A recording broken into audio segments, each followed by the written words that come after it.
Alright, what's up? We in here. Doing this thing. I know it's been a while since we've done an anime podcast, but It's been a while. Spherical Kage Dojo is back open. We got more takes for these hot take Budokai Fightos. The Boiz is back. It's me, Japan Man X3. I'm gonna close to my co-host. Who we got here? Who's here tonight? You know what I'm saying? We'll let the blue person go first. Go ahead, Blue. Tell them who you is. Blue man. What's good? It is bluish Manhattan. As you can see, the lights are a little bit lighter this time, but it's still blue though. It's light blue, still blue. Exactly. See what I'm saying? Exactly. Still blue. Hey, what's going on? He's not Godzilla, but he got the Zilla. What's going on, Mister?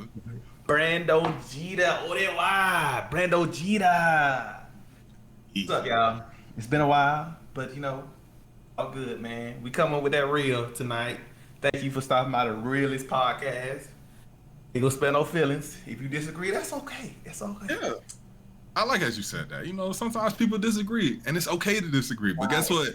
Guess who they gonna have to deal with if they send them disagreements to us? Tell them who you is. Tell them what you denied in this group. So tell them.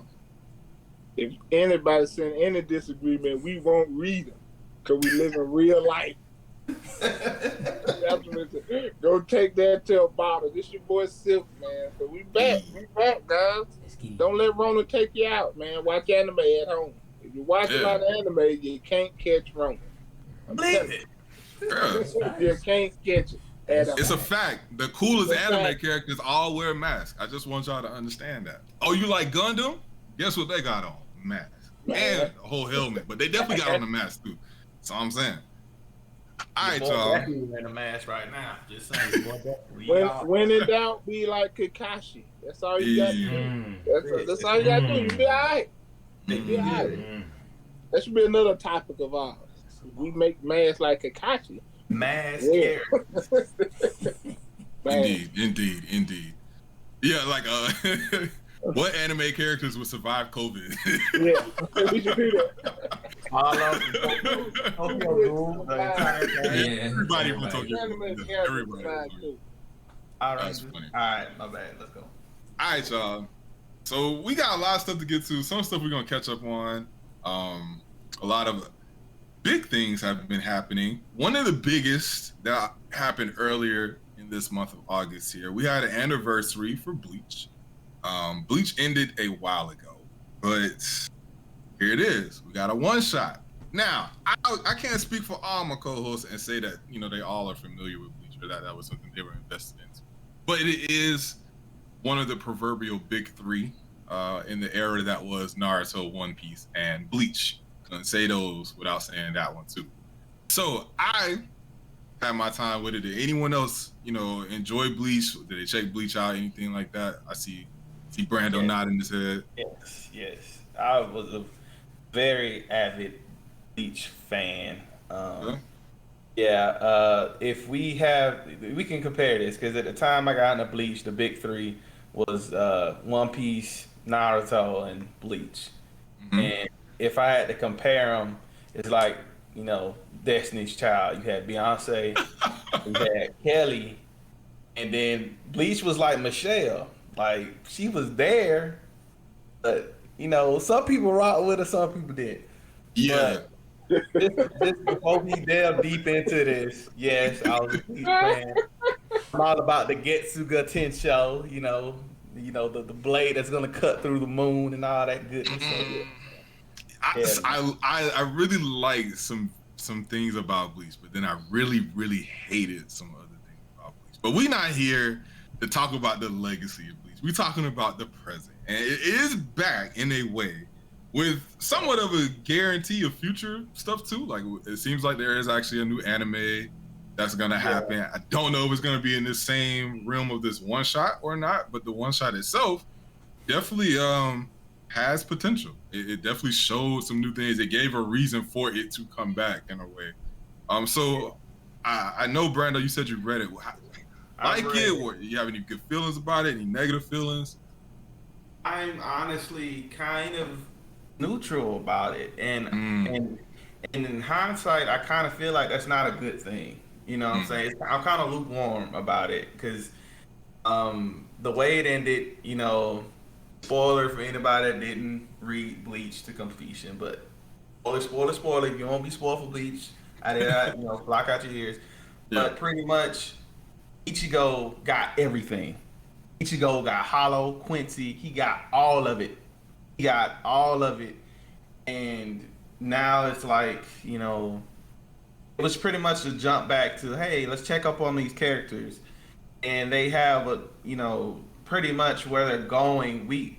All my Bleach, you know, fans or readers, you know, we know when he went to Waco Mundo and that arc happened, which I kind of enjoyed Waco Mundo. I would say it's a classic anime arc, to be honest. Yes. Waco Mundo. And so now what they're doing, it seems like they're hinting at pretty much a hell arc, to be honest. It's a hell arc.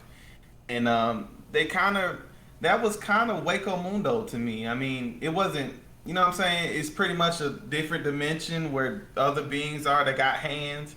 And honestly, they even had a movie that actually Ichigo, you know, he went there. He, you know, the throw hands with this one. So it feels like retreaded ground a little bit. But it's kind of, we'll see. It's in the same realm, I feel like, with Boruto, because legacy characters, but I don't know what they're gonna do, because spoiler again for the one shot, Ichigo, there's children here. We have descendants here, okay? Yeah. We got kids. So people got married, people got kids now, yeah. Right, if it's gonna be about kids or be about the legacy characters, you know, we'll see. We'll see the jury's out. So. It was interesting, like the focus didn't seem immediately on the kid. Well, I take that back. The name of the book was still Bleach, right? So it was like we knew we were gonna see Ichigo at some point in time, but it did start off with like someone's kid, you know, like so. In that respect, it was like, oh no, are we going the full Boruto route? What are we doing? Story aside, I will say Tite Kubo is just an awesome artist. His art stands out, and his designs for these new hollows, they look really cool. Like if anything, like one of the things with Bleach, no matter how ridiculous kind of from a story element it got, like the character designs always, I think, were on a very recognizable level. If you see someone, they were fire. All of them. 10 out of 10. Yeah. So I mean, as far as from a perspective of just art and it looking like, okay, this is supposed to be in the future, everyone kind of grew up proportionate to like how they looked originally. So I thought that was cool. Like you, go ahead. Oh, so one person, who? What did he do to Rukia, bro? I didn't even know who that was. Rukia looks like a child now. Like, I didn't know what they did to Rukia, bro. Yeah, I mean, she's always been super short and everything, but they ain't giving no height this time. that wasn't the group. She just don't look like she's matured at all. Yeah. She's kind of immature almost, the way she talks, and it's just a little bit, you know, it's a little. That's graphic, true. But, she was kind of like the mature older woman in the original show, but who knows? And to your point about the art, though, you can tell that our boy, you know, I can't recall his name, but needed the break he was on, because you notice you got the nice character designs, but guess what? We have background art now. Like that was a huge that's the thing, complaint with a lot of people with the latest Bleach, you know, the last Bleach chapters. You had a character, but it was nothing behind them. So here we get to see the Serite and all that stuff. Yeah. I forget what's the name. The Serite? I forget. But what a Reaper's all that. You get to see the art behind them. So it's It's interesting. I don't know what this will become. They haven't really guaranteed that anything is actually happening. Besides, like I said, there's an anime arc that's happening, and that's cool. I can't say I'm all the way back in, but hey, 6 years out of the game to come back, you know, that's cool to see. I mean, it's kind of similar like with Dragon Ball. You know, we haven't had anything happen until Super happened, and then it was like, oh snap, this franchise isn't necessarily dead or dormant or whatever. So Bleach exists. Props to Bleach for coming back. Hopefully Bleach does something and brings in some new people. we shall see. We shall see. Now, what we really got to get to is some of this stuff that's been happening in some recent manga chapters. That's been kind of crazy. It's been kind of a little punches involved. A real big punches involved. Damn. So this is if you didn't like the spoilers for Bleach, you might as well dip out now because we about to really get into some spoilers. We about to get into some heavy spoilers. Take a nice Yeah. Come back. I'll be back. Go read eat, One Punch Man as taking a bath. Wait, are we keeping it spoiler free for the manga read? Because I'm not up on the webcomic. I'm up on the manga. No, this is not webcomic. This is manga. Webcomic is. I don't expect most of y'all to read the webcomic. Webcomic is good. I recommend it, but I won't say what to hop in. So it looks like Bluish has departed for right now because he don't want none of this. One hey, punch we gotta man take the right one now. down. The heat. So we had chapter 149. We are coming to a climax, it seems like. We've had very extended battles that have happened underground. They've come above ground. Y'all have put respect on Tornado's name. Y'all understand that Tornado is not one to be messed with. But even still, this manga just keeps beautifully going higher and higher and higher. There's always something else that happens in each chapter that makes you go, oh my gosh. Oh my god. Oh my god. And so now the hero killer himself has revealed himself after a while of just, we ain't seen him. We seen his compatriots. We seen some people who came up. Monster Association right now is kind of in a bad strait, but they got some supervillains that have really kind of shown their hand. Yeah, man, the hero killer is here. We are waiting on chapter 150. So, to my guys who are up to date, how do y'all feel about One Punch Man right now? Has this manga reached its apex? Can they get no better than this? Where are we at? Go ahead, Sil. What you got, bro?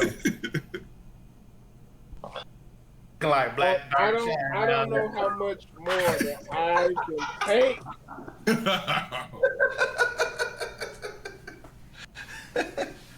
The thing with this, and even if you read the webcomic, is that it's the equivalent of,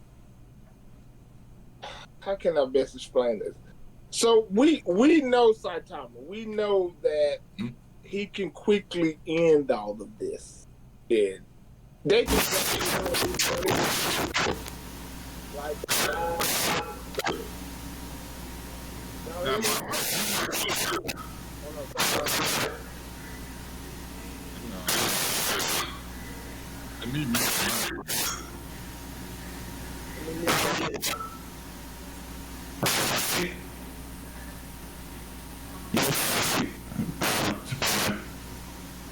Can you hear something crazy on your end?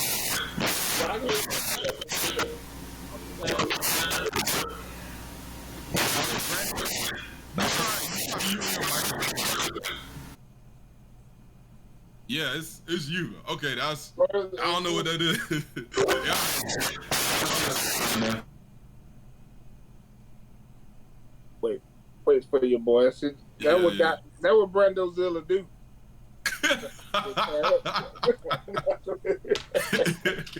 That's what he did. Being there practicing his kung fu on his mic. Go ahead though, man. I'm thinking this. Go ahead. Oh no, you sound good. No, you sound good. No. Yeah. All right. Yeah, that was good. Man, so as I was saying, man, so we know Saitama can end this like in 5 frames. They can draw this up in 5 frames so yes. I'm enjoying it because it's giving everybody their time to shine. So on one end, I know Oh man, it's doing it again. Hang on, Julian. Yeah. Brandon. Oh, now we can't hear you. Yeah, now we can't hear you at all. Okay, you muted. Okay. I don't know. I don't know what's going on. But anyway, so man, it's like the anticipation of what Saitama is going to do, or when he's gonna come into the fray and save it. I guess that's a little bit of the anticipation. Like, man, how bad it's gonna get? But then I'm enjoying the arc too with all the other fighters getting their chance to do what they need to do. And it had a little thing with Blast in it too, and him trying to figure out what he fought to do. So everything is clicking. Everything is clicking. And I will say, so as someone who definitely has like I've eaten up One Punch Man as far as like any type of format it's come out in. Like I've watched some anime, of course, read the Urata manga, read the original one webcomic and both are still ongoing right now. So I can fully say Blast has never shown up to this capacity before. Like what they're hinting at and teasing at now is like completely different in certain respects to the webcomic, it makes me excited, but also I'm like, are they going to change this? Are they going to cap the story at a certain point or something? What are they going to do? But yeah, like I haven't really seen much criticism for One Punch Man as far as like the story or whatever. I think people usually write it off as a gimmick, but to your point, like, though we all know Saitama is the man, like he's gonna come in and he's gonna hit it with the one punch, and that's supposed to be the end of it. What we have here right now is the opportunity to expand all of these characters. So everyone has literally had their fights. If you go back to just when they first entered, this whole thing has been one mission, right? So like they infiltrated Monster Association, they went down in there, and they're starting to fight.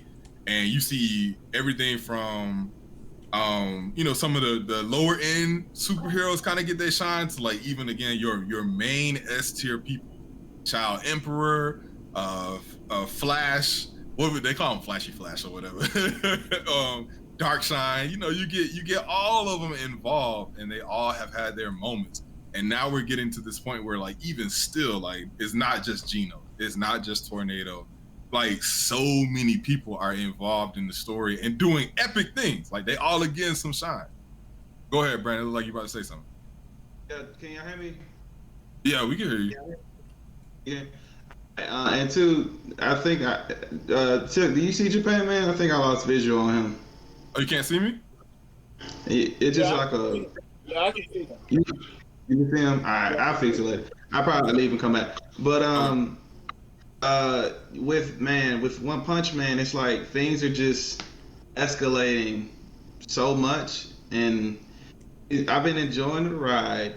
It does feel like something's coming as like a conclusion, but you never know with One Punch Man. I guess that's what keeps me coming back, because it doesn't follow the rules. It doesn't follow the rules from day one, because you got a superhero that can end people with one punch. It breaks the rules already. Right. So I gotta get my head out of that, because it's not. It doesn't follow the typical shonen trope. With underdog has the X factor, and so on and so forth. He gets stronger. He starts off anyway. All that to say is, I don't know what to expect, man. Like I feel like it feels like a conclusion, but the only problem with it concluding here, is because we got some storylines that haven't been concluded, like Geno's. We got a hint that what's his name, Metal Knight, might be the robot that destroyed his village. But that hasn't been resolved yet. It's another one I thought of too. Well, we're seeing Blast, like you said. We see Blast. We know who's the number one hero. Yep. But it's Saitama has been so far removed from the picture for so long. Saw God laid up in the cocoon. Like, okay. He just flashed on right quick. Yeah. I don't know, man. So it's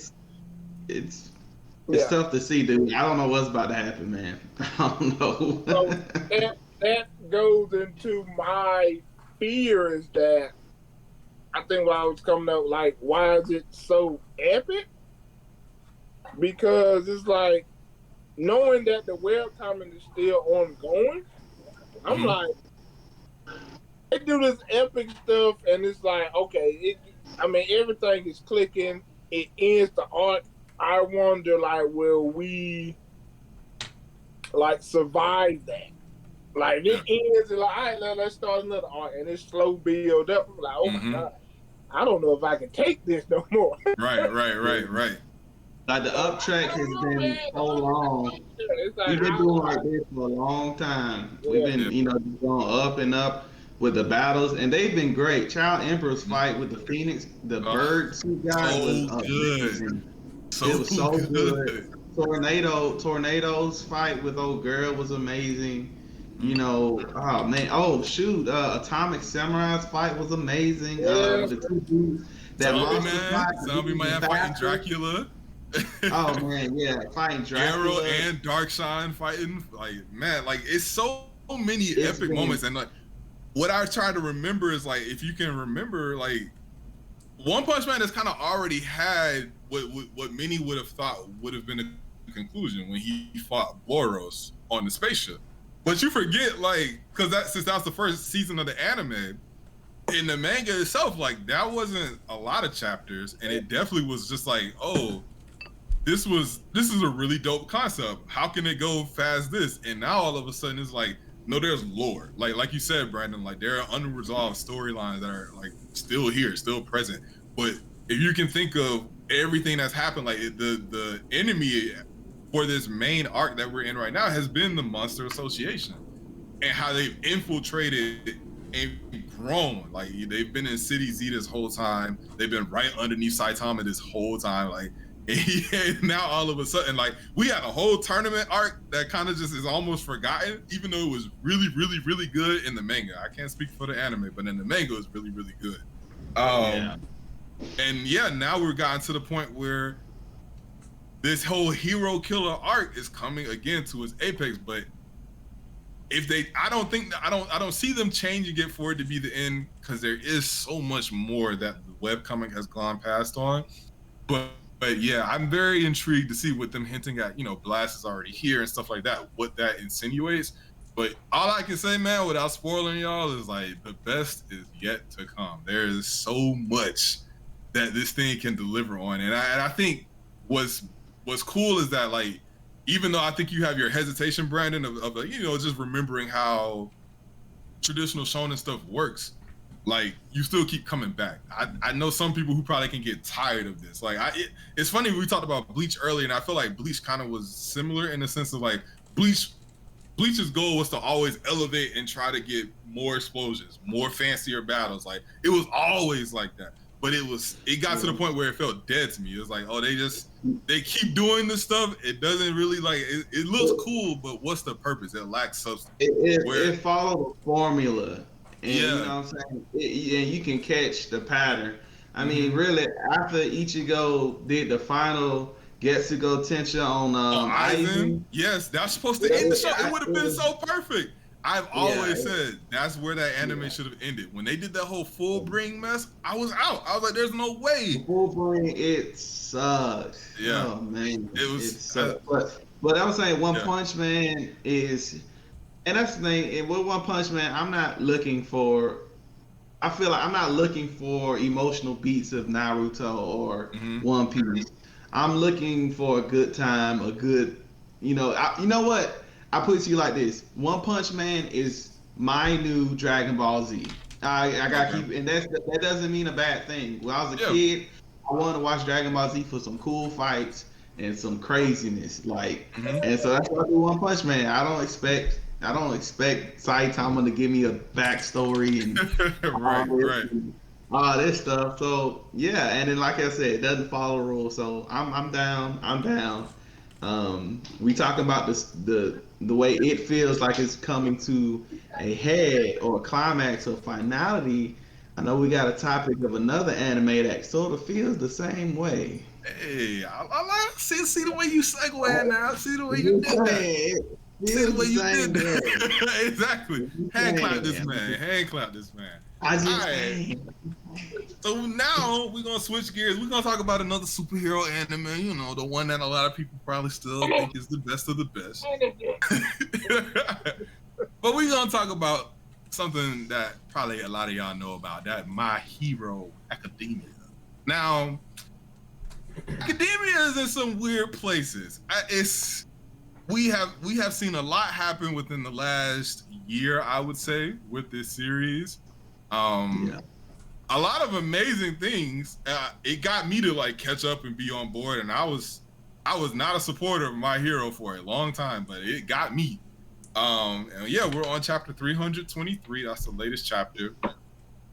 Midoriya is a bad man now. Like he's a hero, but he's a hero to a fault. Like this man he look evil. Like it's crazy. Like the way they're contrasting how invested he is in being a hero and trying to figure out the ways that he can, protect society and everything and put it all on his back. It's very interesting because like it's not happy anymore. This story, I think, for a while has gone through some transitional phases where, it got through a lot of things early on. We had our traditional intros to people, the first real hardships, the tournament arc happened like maybe twice now at this point. And now all of a sudden it's like we just went full dark mode, like end of the world type stuff. Like Japan in My Hero is like in destruction right now. Yeah. So yeah, they've established these things very well, but from a character development standpoint, doesn't make sense. I got doesn't make sense. I want to hear him. Go ahead. Let's talk about it. I know. I didn't get into My Hero. You never got on My Hero? No, Shippuden did it for me. I can't do this type of... I understand. Well, okay, so here's the thing. Like, you that's a good comparison. Like, Shippuden, honestly, this is another topic altogether. I'm not really a fan of Shippuden. Now that I had the chance to rest, I love the mess out of Naruto. God, I love Naruto. But anyway, that's another topic for another day. But even with Shippuden, it gave you time to accept or just to be able to accept that this character has mastered Sage Mode. He's coming back to the Leaf, and he can do all these things. He can, he can master his Nine Tails a little bit. Deku, man, Deku. I can compare where Deku is in this story to like, if you catch a flight somewhere and you just got the crappiest plane ticket and it's next to the screaming baby, and you have no leg room. And you get there, you're happy you're there, but you didn't like the way you got there. Y'all feel me? So like with Deku, I like where Deku is. I don't like how we got there because it seems like it's going so fast. It's going so fast, and it's been 2 months. I think the time skip was 2 months. Yeah. And Deku is this way. It's unbelievable to me. Yeah. Now it's cool. It's cool to look at, but if you look at the manga or the story of this thing, it's been like a year, maybe. And in this year, Deku has just got like full cowling. He just learned the Black Whip, but probably 3 months after he learned Black Whip, he masters all of his quirks, all of them. He tries like brand new stuff, like I'm gonna chain 4 of them together out of nowhere. I've never done this before, and does it. It's like, oh.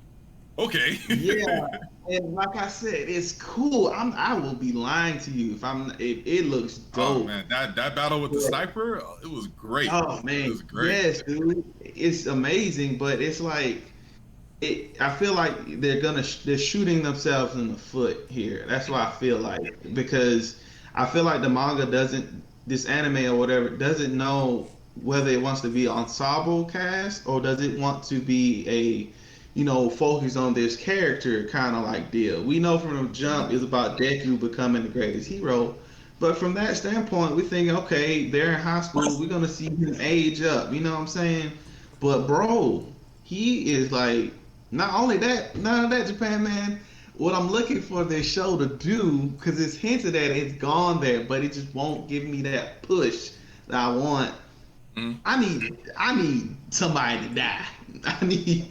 Somebody died, but no one. Yeah. Spoilers. Proxima Midnight. Nobody cared about Proxima Midnight. Let's be real. No one cared. Yeah. No one. She didn't matter. Like, to me, I thought Bakugo was gonna die when he fought the plague in that chapter. And that's what should have happened. I feel like if that happened, I feel like Deku being in the state he is now is even more believable. Yeah, is more justified because someone close to him has died. Yeah. You know, and even Bakugo's turn right now is out of left field. It's like he's just being nice, and I'm like, we hitting the Goku Vegeta friends arc already. Like, not to say he should be a butthole right now because stuff is serious, but it's such a tonal shift. Nothing has happened to his character to humble him. Imagine if he would have, I don't know, lost both his legs. That would have humbled something. You know what I'm saying? Right. And so the way they put Todoroki through more than they have Bakugo. Like, Todoroki's going through way more, so it will make more sense on his end. But Todoroki's Piccolo. Todoroki's Piccolo. He came off fire. He was amazing. Yeah. Todoroki. And I'm not doing this just to just throw tomatoes at the show. I think this done great things. But I feel like let's hypothesize. If All Might dies in the next chapter, let's just say that. If All Might dies in the next chapter, I mean, it doesn't feel earned because this happened so quick. Just this last year, All Might gave this kid All for One or One for All or whatever, and now this is happening. It's I don't know, man. I'm just a little fan. Probably whining because this isn't going the way I think it should go.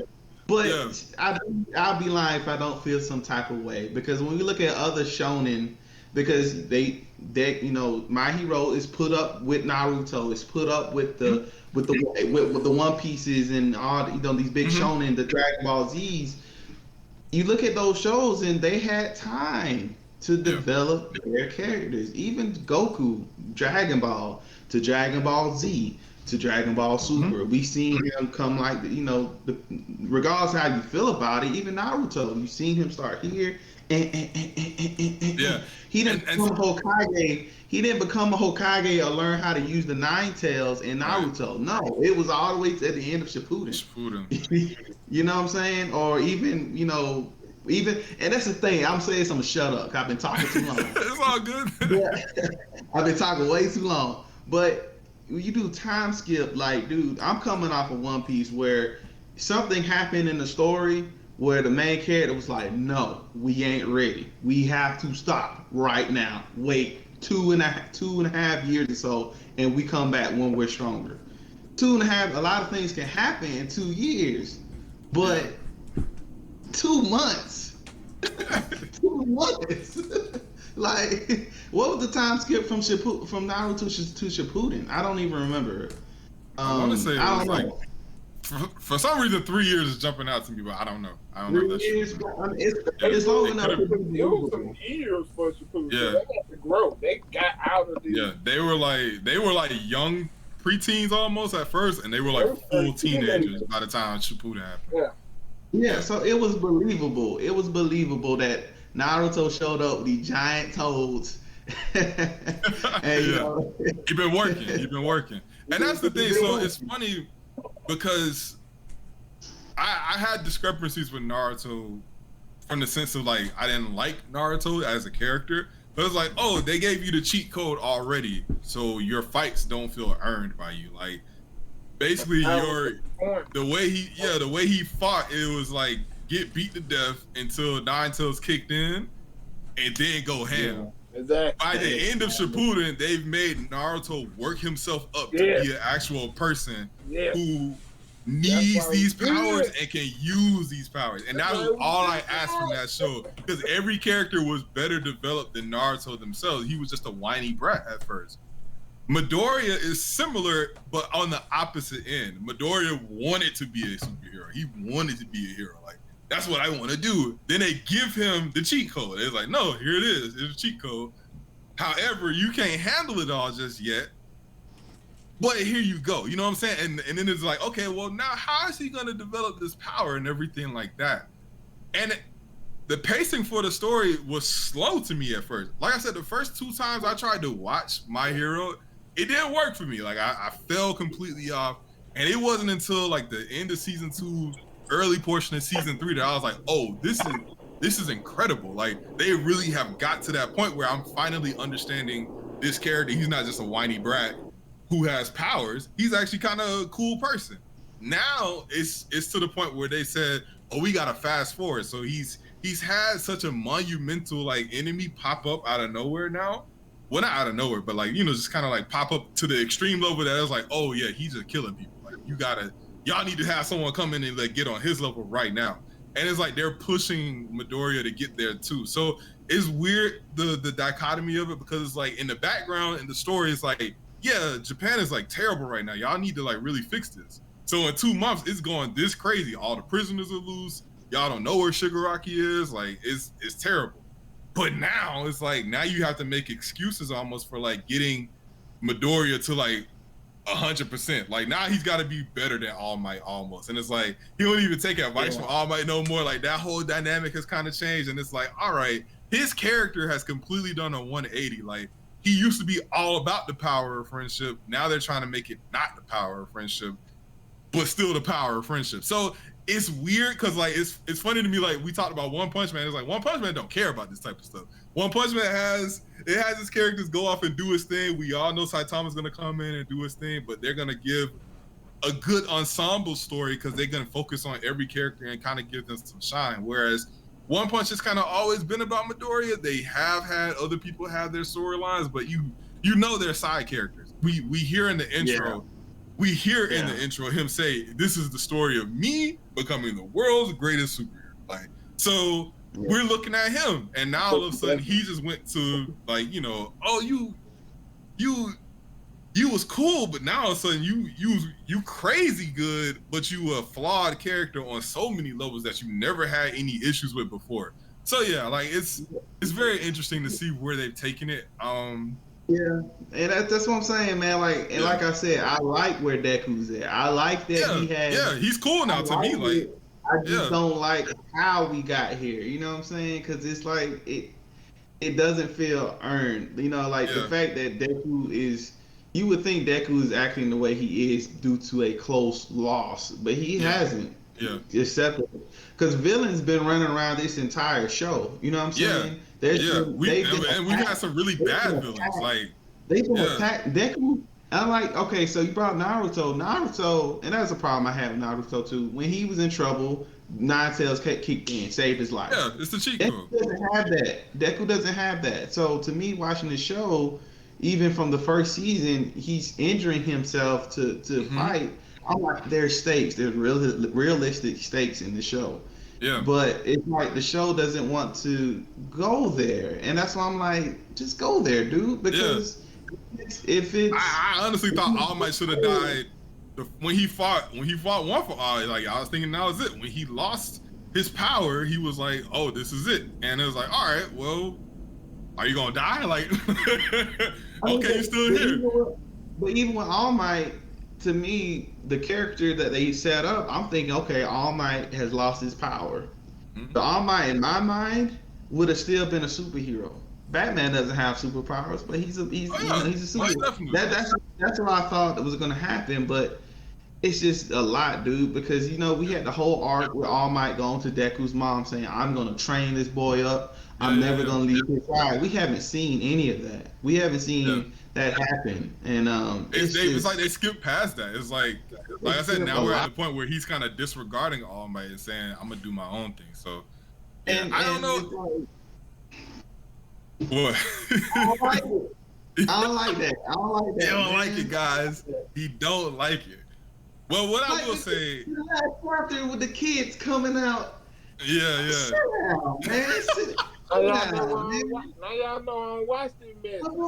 This is your hero. This is your role model. Yeah. If you don't listen to him, I don't care about Bakugo or what Todoroki gotta say. Right. Like, come on, man. Get out of here, I will say, I mean, is it terrible? No. I think it probably is just suffering from just usual anime / manga type rushness. It seems like they have a point or a deadline in mind, right? Like, they have a movie that sounds like it's coming out. I don't know where the storyline is going to fit within the movie, but usually they try to make their movies kind of fit in, with either the anime to like fill in a gap or whatever. So I don't know if they're gonna use that as a way to explain this. Maybe we'll get some more backstory that way. But yeah, I mean, overall, My Hero is still, I still enjoy it. But yeah, it is interesting to see. At first, when you and Sonke kind of were mentioning that it was going fast, I was like, well, they just trying to get to something better. But like now, it's like every chapter is like characters are doing stuff they've never done before. I'm like, all right, Bakugo not just supposed to be nice out of nowhere, even though him and Deku are like friends and they've kind of gotten stuff on an even playing field. It's just strange. Like it's strange. They ain't friends. They have a weird wide rivalry for sure, and we will talk about rivalries later on. We'll talk about that. I say this and I'm done. It's just My Hero right now. It's like you said, it's enjoyable, but it's just, man, it's like what? Yeah, I feel like too. It could be a situation where they may be relying on the anime to fill in the gaps. I've seen that before when it comes to manga being translated. They love to do OVAs and guidance and OVAs and stuff. So we'll see. Even I don't like that, but yeah, we'll see. Man. Yeah. The blue's back. The boy's back. Hey, Blue, you came back right on time. I think you must have known that we were gonna talk about a little Star Wars, and you like say Star Wars in my anime. What is you talking about? But there is a new Star Wars show coming to Disney Plus called Star Wars Legends. And the thing about this is it hand drawn. It ain't no CG mess. Not to say Clone Wars is bad or anything, no, but like Star Wars Legends has its roots in Japanese culture. It is purely going to be anime. A whole new vibe from Star Wars, which is very interesting. If anyone knows the lore on Star Wars is somewhat based off of like the tale of the Seven Samurai, and has that whole Western feel of cowboys and stuff like that. But then at the same time, swordplay and everything is based off samurais and Asian culture.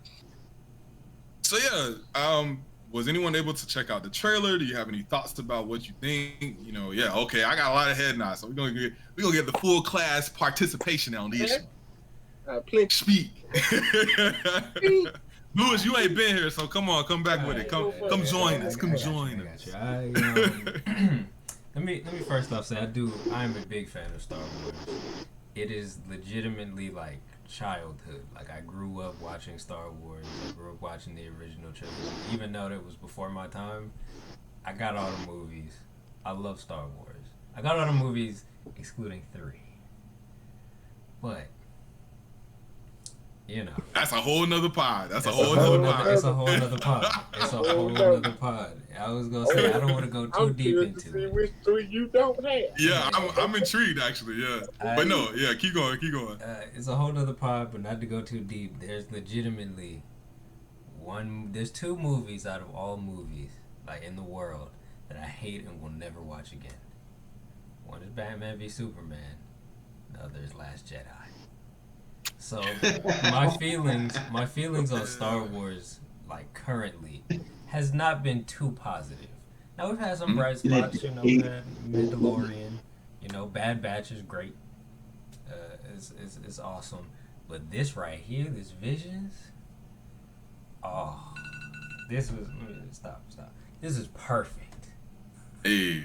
This is exactly what I needed. I love it for so many reasons. Not only is it Star Wars anime, but I love that it can just be offshoot stories. We don't have to deal directly with like the Skywalkers or anybody in the Republic per se, but now we can get these offshoot stories, offshoot Jedis. We can go all out if we want to. And this trailer already showing some crazy stuff that I have never seen before. That I am so excited to see. I want them to go all out, like go crazy with this, because it's your chance to have fun and to you don't really have limitations of like, oh, we gotta film with real people, we have to make this look realistic. You ain't gotta do that no more.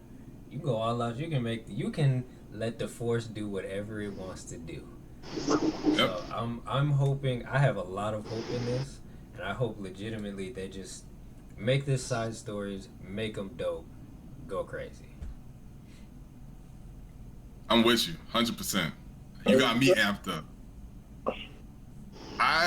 I'll go because I didn't watch this full trailer, and I rarely cut off trailers. Because usually if I cut off a trailer, it's because I don't like it. But in this case, I said I have to see this in full whenever it's available, and I'm going to wait.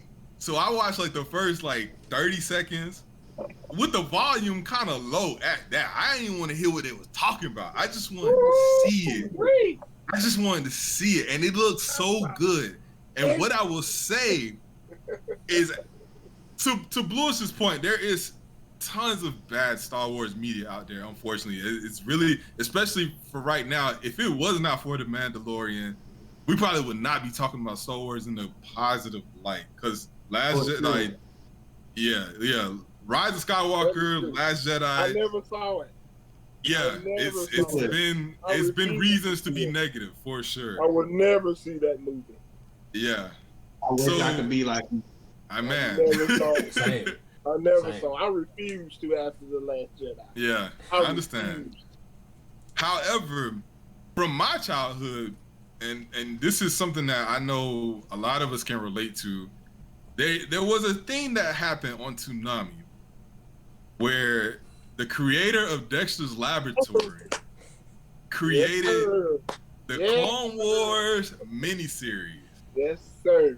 And I had watched Star Wars when I was younger. I seen the movies, loved it. Loved the prequels. I was a kid. I loved it. I didn't care about no Jar Jar Binks. It just was there, and I had fun with it. But when that Clone Wars stuff was happening after Phantom Menace, it took Star Wars to a whole different level for me. Because not only was it cool in the sense that it's a cartoon that has action, the stuff that these Jedis were pulling off in this show had never been seen before. And it is just crazy to me that even now, some of that stuff hasn't been fully realized yet.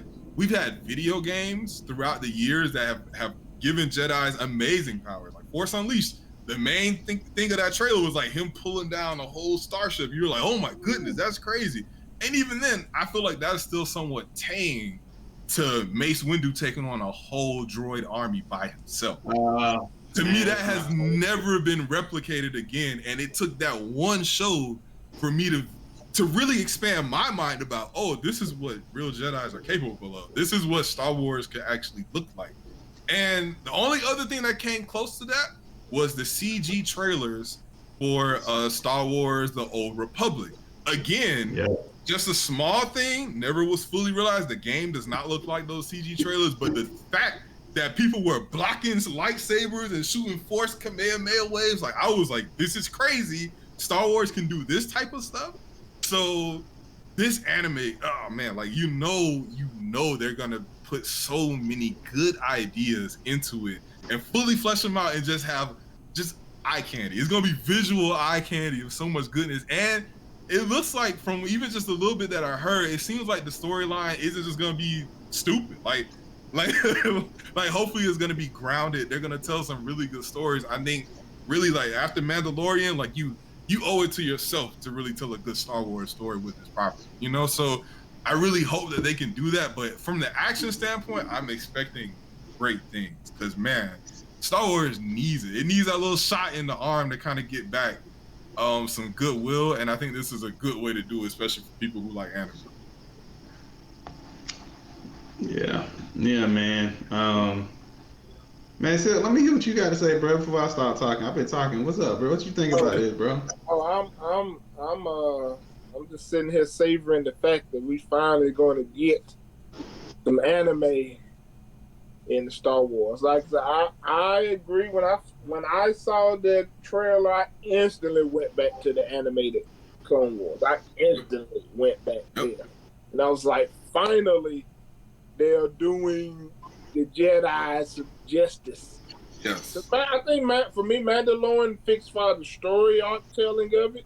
It redeemed it for me from the Last Jedi and that whole crap.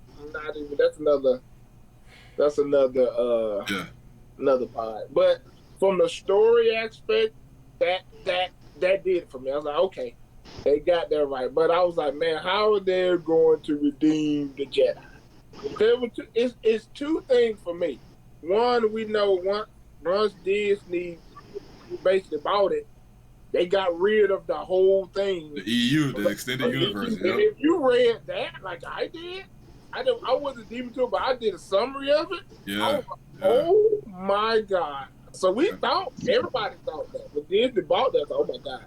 Disney money with the EU franchise. And then they broke our hearts and said, nope, see, that's just legends. Which is, at that point, that's when I had let Star Wars go. I was like, they can never do it justice. They can never do it as much justice as it deserves. So they did a new trilogy, and we saw how that turned out. So it's like, from that standpoint, they needed to redeem themselves in two ways. Far with the whole Jedi situation and with the storytelling. So I think Mandalorian got them right with the eye. They can tell a good story they want to. Yep. So I hope that with, I hope this give them some ideas, and as far as if they make some more live action, hopefully they can take ideas from this. Yeah, I hope whatever. Yeah, they don't trap it in the show. I want them to trap it in the show. You just hope that they do that in some capacity. Hopefully. Like, I don't want to go too deep in it because that's a whole other Yeah. It was a YouTube video. I still have it saved, but what went wrong with The Last Jedi? He said it perfect. Mm-hmm. I posted up in our Discord. But anyway, with that in mind, I'm not gonna go too deep in it, but hopefully that is on the right track. Hopefully they get that on the right track. Yeah. The whole Jedi situation. I just hope they get it right. Yeah. Unleash, Brandon. Unleash. Brandon, unleash. Go ahead. I did not Star Wars Unleashed. Star Wars Unleashed, bro. Y'all know that part. That part. I got feelings about Star Wars, man. Alright, so I got Star Wars like everybody else do, because it's just the truth. I love Star Wars. Light blue. It's 3 of them I don't have. I wonder which 3. I wonder which one too. It's 3 I don't have. They don't even exist to me, to be honest. But like Japan Man said, when the episode 1 came out, then we got into Clone Wars. Star Wars was pretty much on a linear track. It was like this.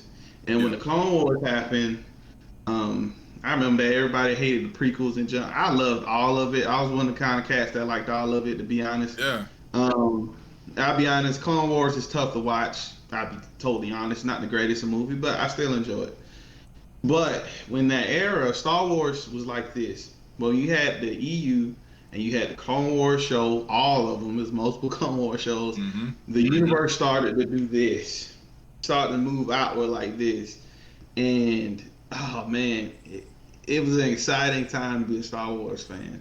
And so seeing all that cool stuff, especially like Japan Man said, seeing the stuff of KOTOR, seeing those videos, it gave you a glimpse of, man, Star Wars can be like this. Fast forward to when Disney bought Lucasfilm. It's been a while since we had a Star Wars movie. So I'm thinking in my mind, yo, that stuff we seen from KOTOR, all the stuff we seen in the game, bro, this like a pimple that just about to and we about to see some craziness. We about to see some Jedi doing some Matrix stuff. We got none of that. For some, I don't care. We're gonna keep it real on this podcast. For some political agenda field, hate men, women can do everything, junk, garbage that was in these new ones. I don't care. Be mad.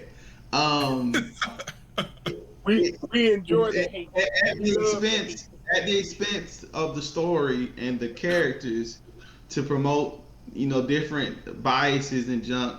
That this is not the place for that. Star Wars already had this stuff. Star Wars was the place that people went to because it was, you could be anybody. You could be a black dude. Yeah. They had a black dude in Star Wars doing cool jump before it was cool to have a black dude do stuff. They had Princess Leia. Princess Leia wasn't some damsel in distress. She was smart. She was taking necks. She was doing all this cool jump. I'm get on my soapbox. Let's get back to the point. We are gonna have a Star Wars pod at some point. It sounds like we need to have. That Star Wars was awesome. So to get to this trailer, it feels like we're back at that time where we started getting into Clone Wars, and we started getting KOTOR, and we started getting Star Wars Unleashed.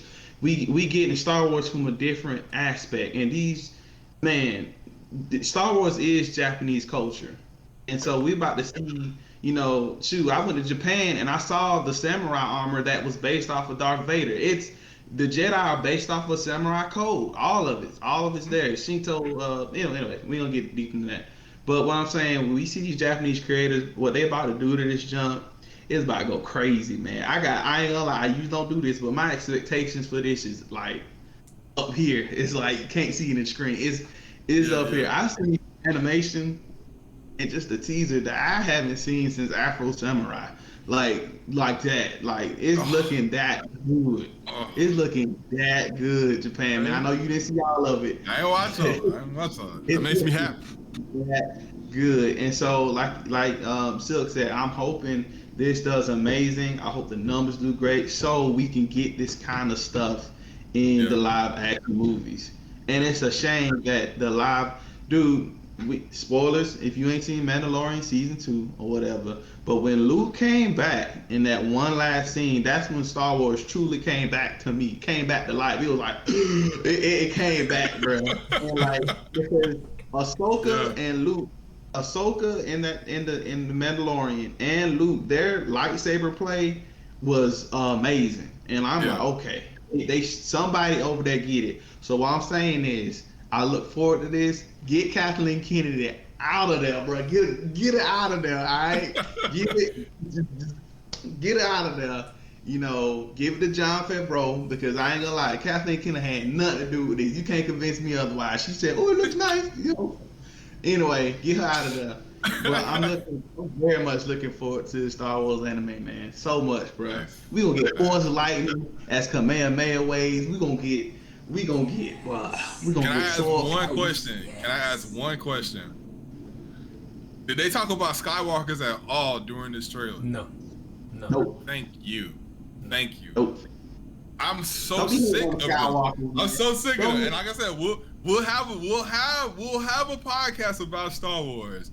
But I'm very happy that we are not relying on Luke or Anakin or Amidala. Like, I'm glad we're not relying on them to tell this story, because this universe, what do you see at the beginning of every Star Wars movie when it scrolls up? From a galaxy far, far away, a galaxy. It's way more stories to tell, and we have so much lore that we can pull from. The Old Republic has never been fully explored. The stuff that they want to do now, their whole concept of going past the whole outer rim, they never. You only gotta touch it. No one, you never even. You hear stories of it, like Han Solo will reference something he did, but we don't see it. So there's so much stuff. That's why Mandalorian is so cool, because it's like Mandalorian is like not about main people. Now main people show up and it's like, oh snap, this is even more important than I thought it was. But like, at first, when that first season of Mandalorian, you was like, oh, okay. Outside of Grogu, you was like, oh, he's just a merc. You know what I'm saying? He doing his thing.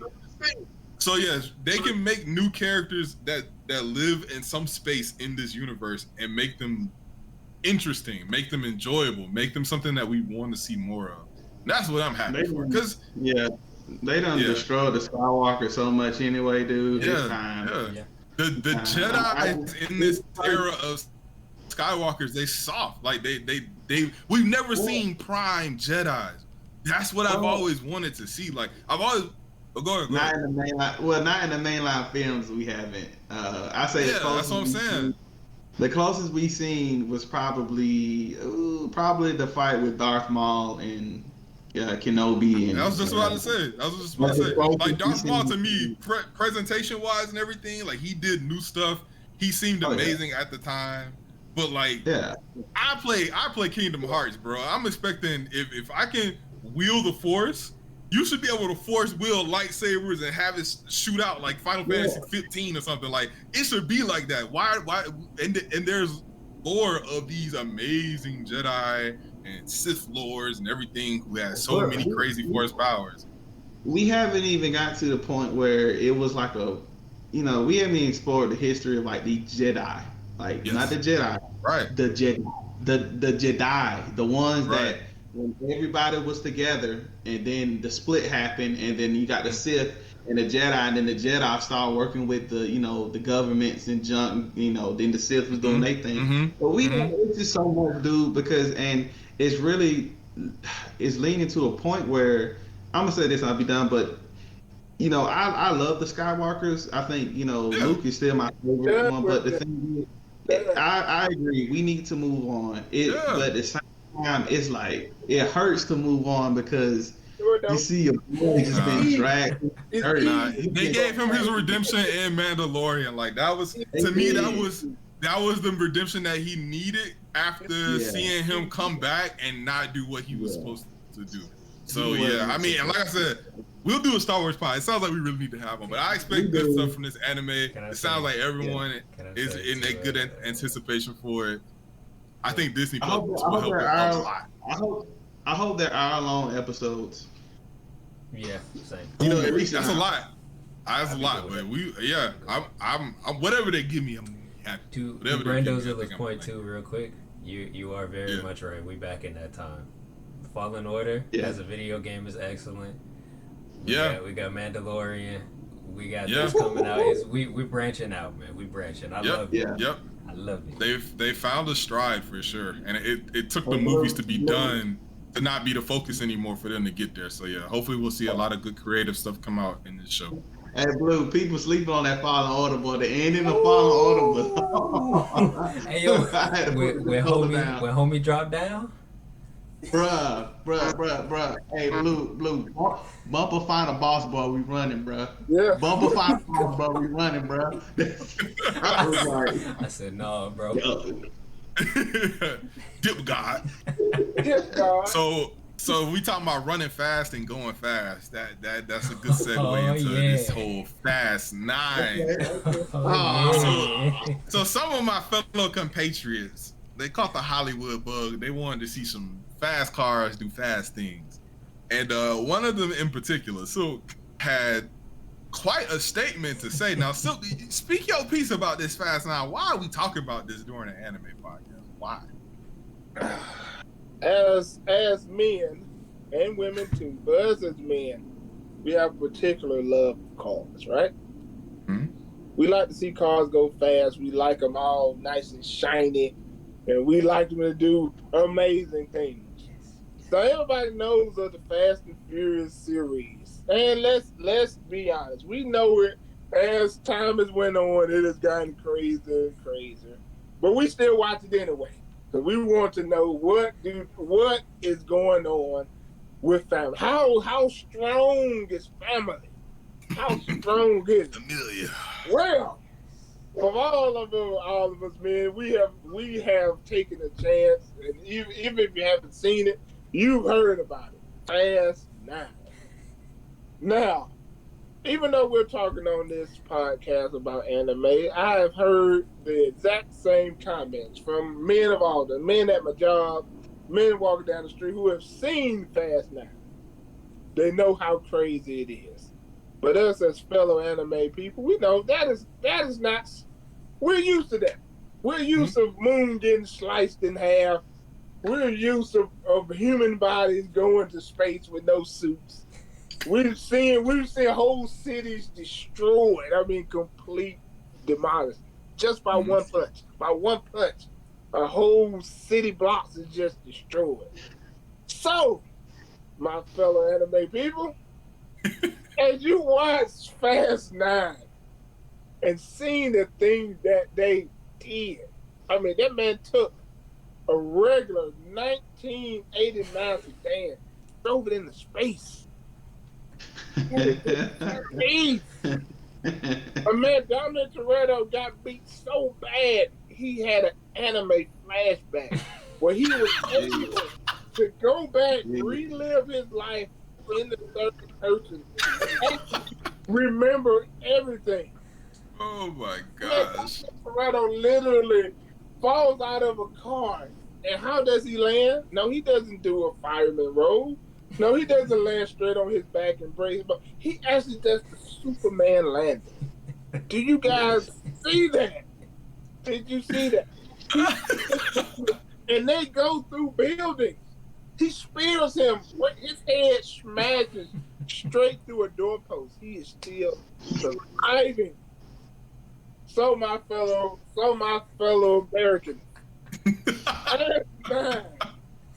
the greatest live action anime movie ever. I am going to say that with supreme confidence. We've had some that have to adapt manga into live action that has failed. We're even going to talk about one of those that's trying to do some on Netflix, but we're gonna get to that. But as of right now, 2021, Fast 9 is the anime movie live action ever produced. And I think that if Fast 9 was an anime, was a manga like Initial D, it would be the greatest adaptation ever made. I'm gonna say this to your so point. much. Everything. I'm gonna say this to your point, Silk. Yeah. You know how Avatar the Last Airbender is an honorary anime. Fast 9 is an honorary anime, man. Yes. If you didn't believe it, you have to be convinced. After a speech like that, Silk gotta be convinced. Because this man had a filler episode in the middle of the movie, bro. He had a remembrance arc. Bruh, that one scene where he hit that water and this played.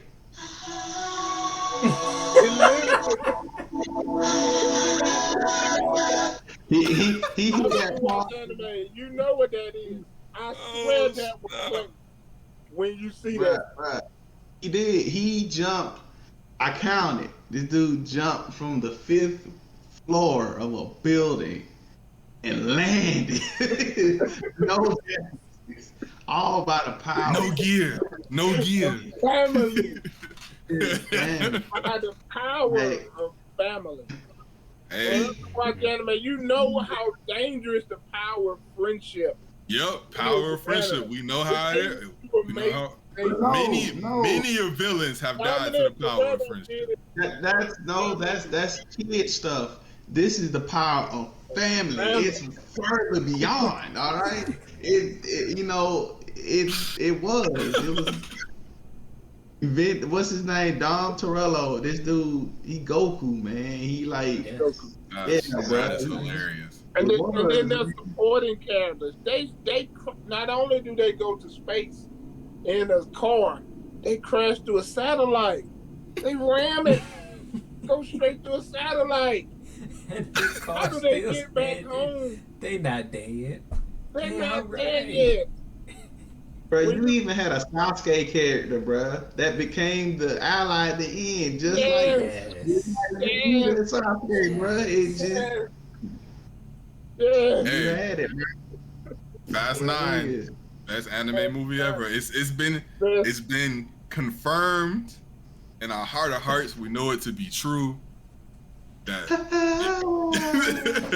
the passion, the fire, the challenges. Prove us wrong, guys. You cannot say it as a watcher anime. You cannot. What we have to do. You don't have now. All it needs anime music video. When they start doing anime music videos online, you know it's a wrap. When you get some Linkin Park going, some Linkin Park is in the background. See the Linkin Park or Papa Roach, one or the other. One of them two. Yes. Oh my God. Bro, Papa Roach, Linkin Park. Yeah, or some Slipknot. System of a Down. Yeah. Man, you know how every AMV had the red, they say creep when you're single down. Oh my gosh.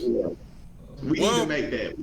I was gonna say, as an idea, guys, we might have to do the anime intro for Fast and Furious. That might have to be just our dream job now at this point.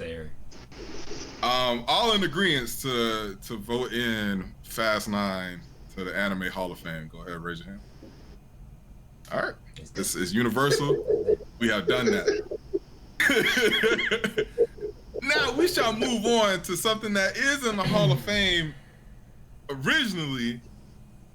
Now Hollywood getting mixed in again. Now Hollywood has said, hey y'all, you know what we like?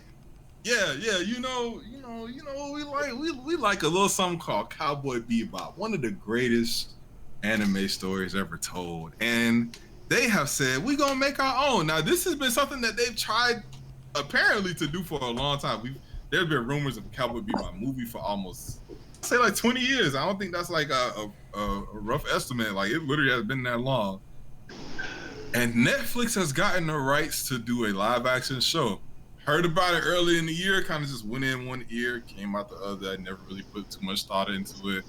But then as, you know, production stuff kind of kept coming along, they kept saying, yep, we got this actor for this person, this actor for this person. I'm like, it sounds like this really gonna happen. This don't sound like it's just gonna be like a thing that they talk about, then it never happens. Like it's happening. And this past week, we saw some images of the characters and the cast for Cowboy Bebop presented by Netflix.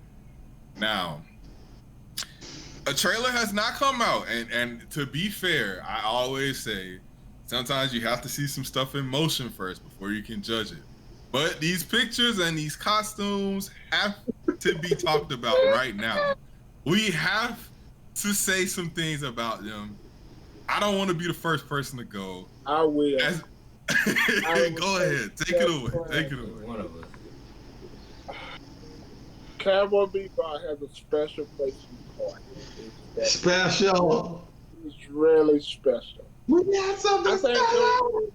It was my first anime that was a little bit more mature, and it told a complete story. I think that was the first one I really got into. All the other ones, they were series, but just about okay. This is going to last this many episodes, and be like okay.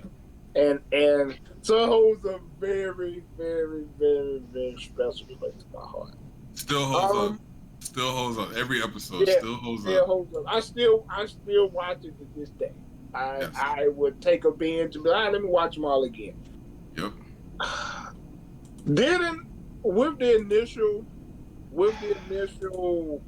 announcement, just due to being burnt by Hollywood.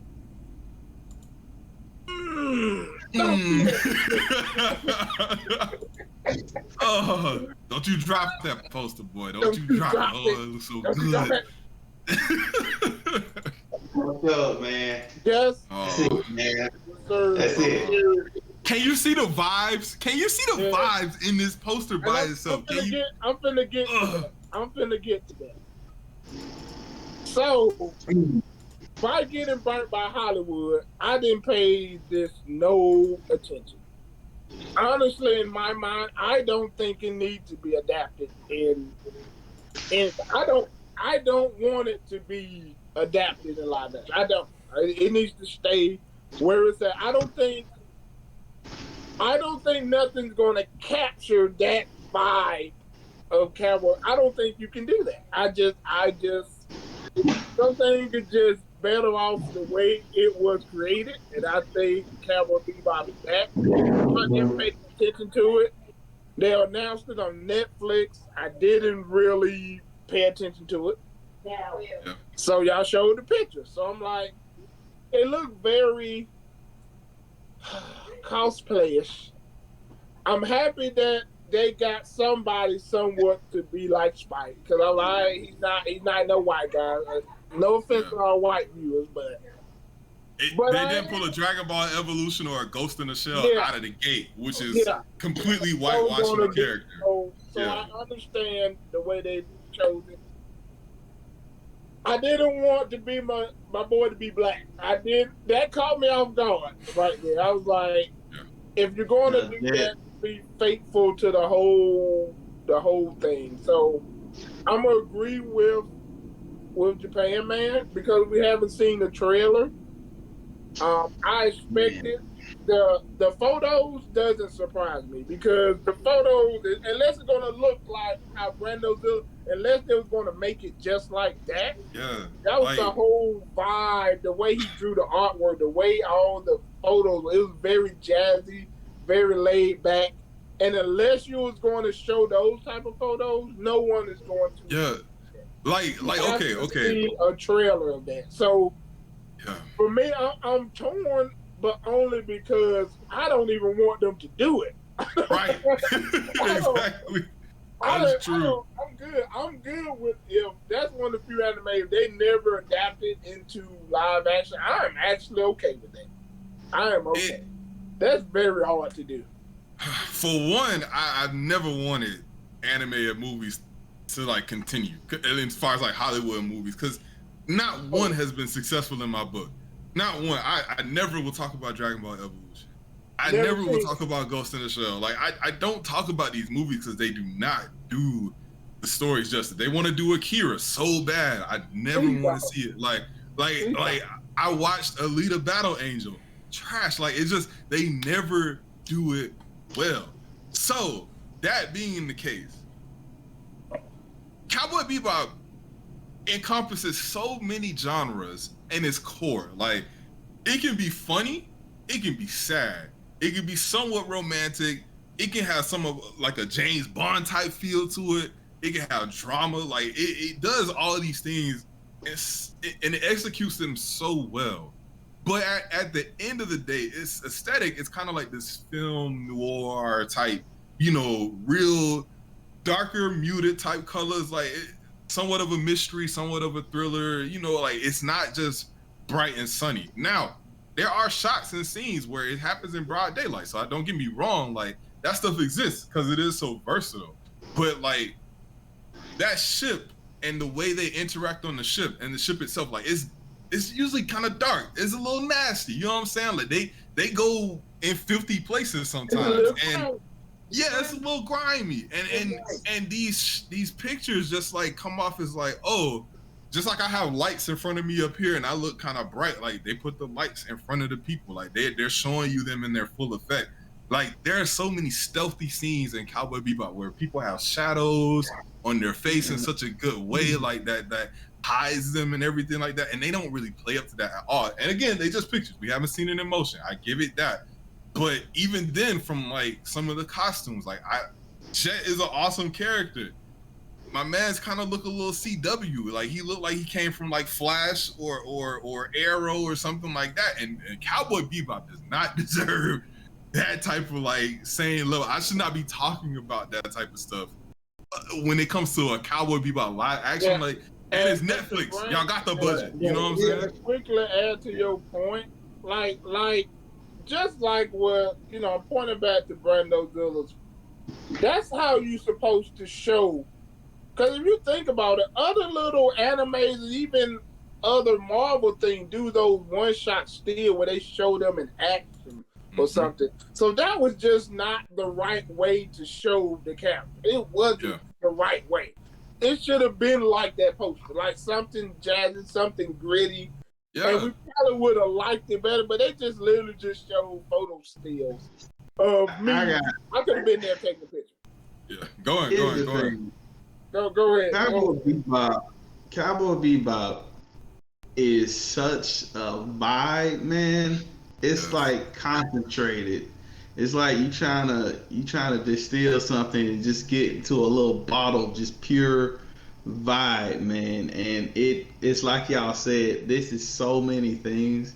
It's jazzy, it's got like a feel, like a Goodfellas, Taxi Driver. Pretty much what I'm saying is, if there was a Cowboy Bebop movie that was made, I think like a score facing that Scorsese and everything, he should direct. Something like that. So like real mob, like not to say the whole thing gotta be that way, but it has that. It captures a certain feel, man. It's a gritty noir type feel. Like you watch it and you feel alcohol and smoke around you, like cigarette smoke. I don't even smoke.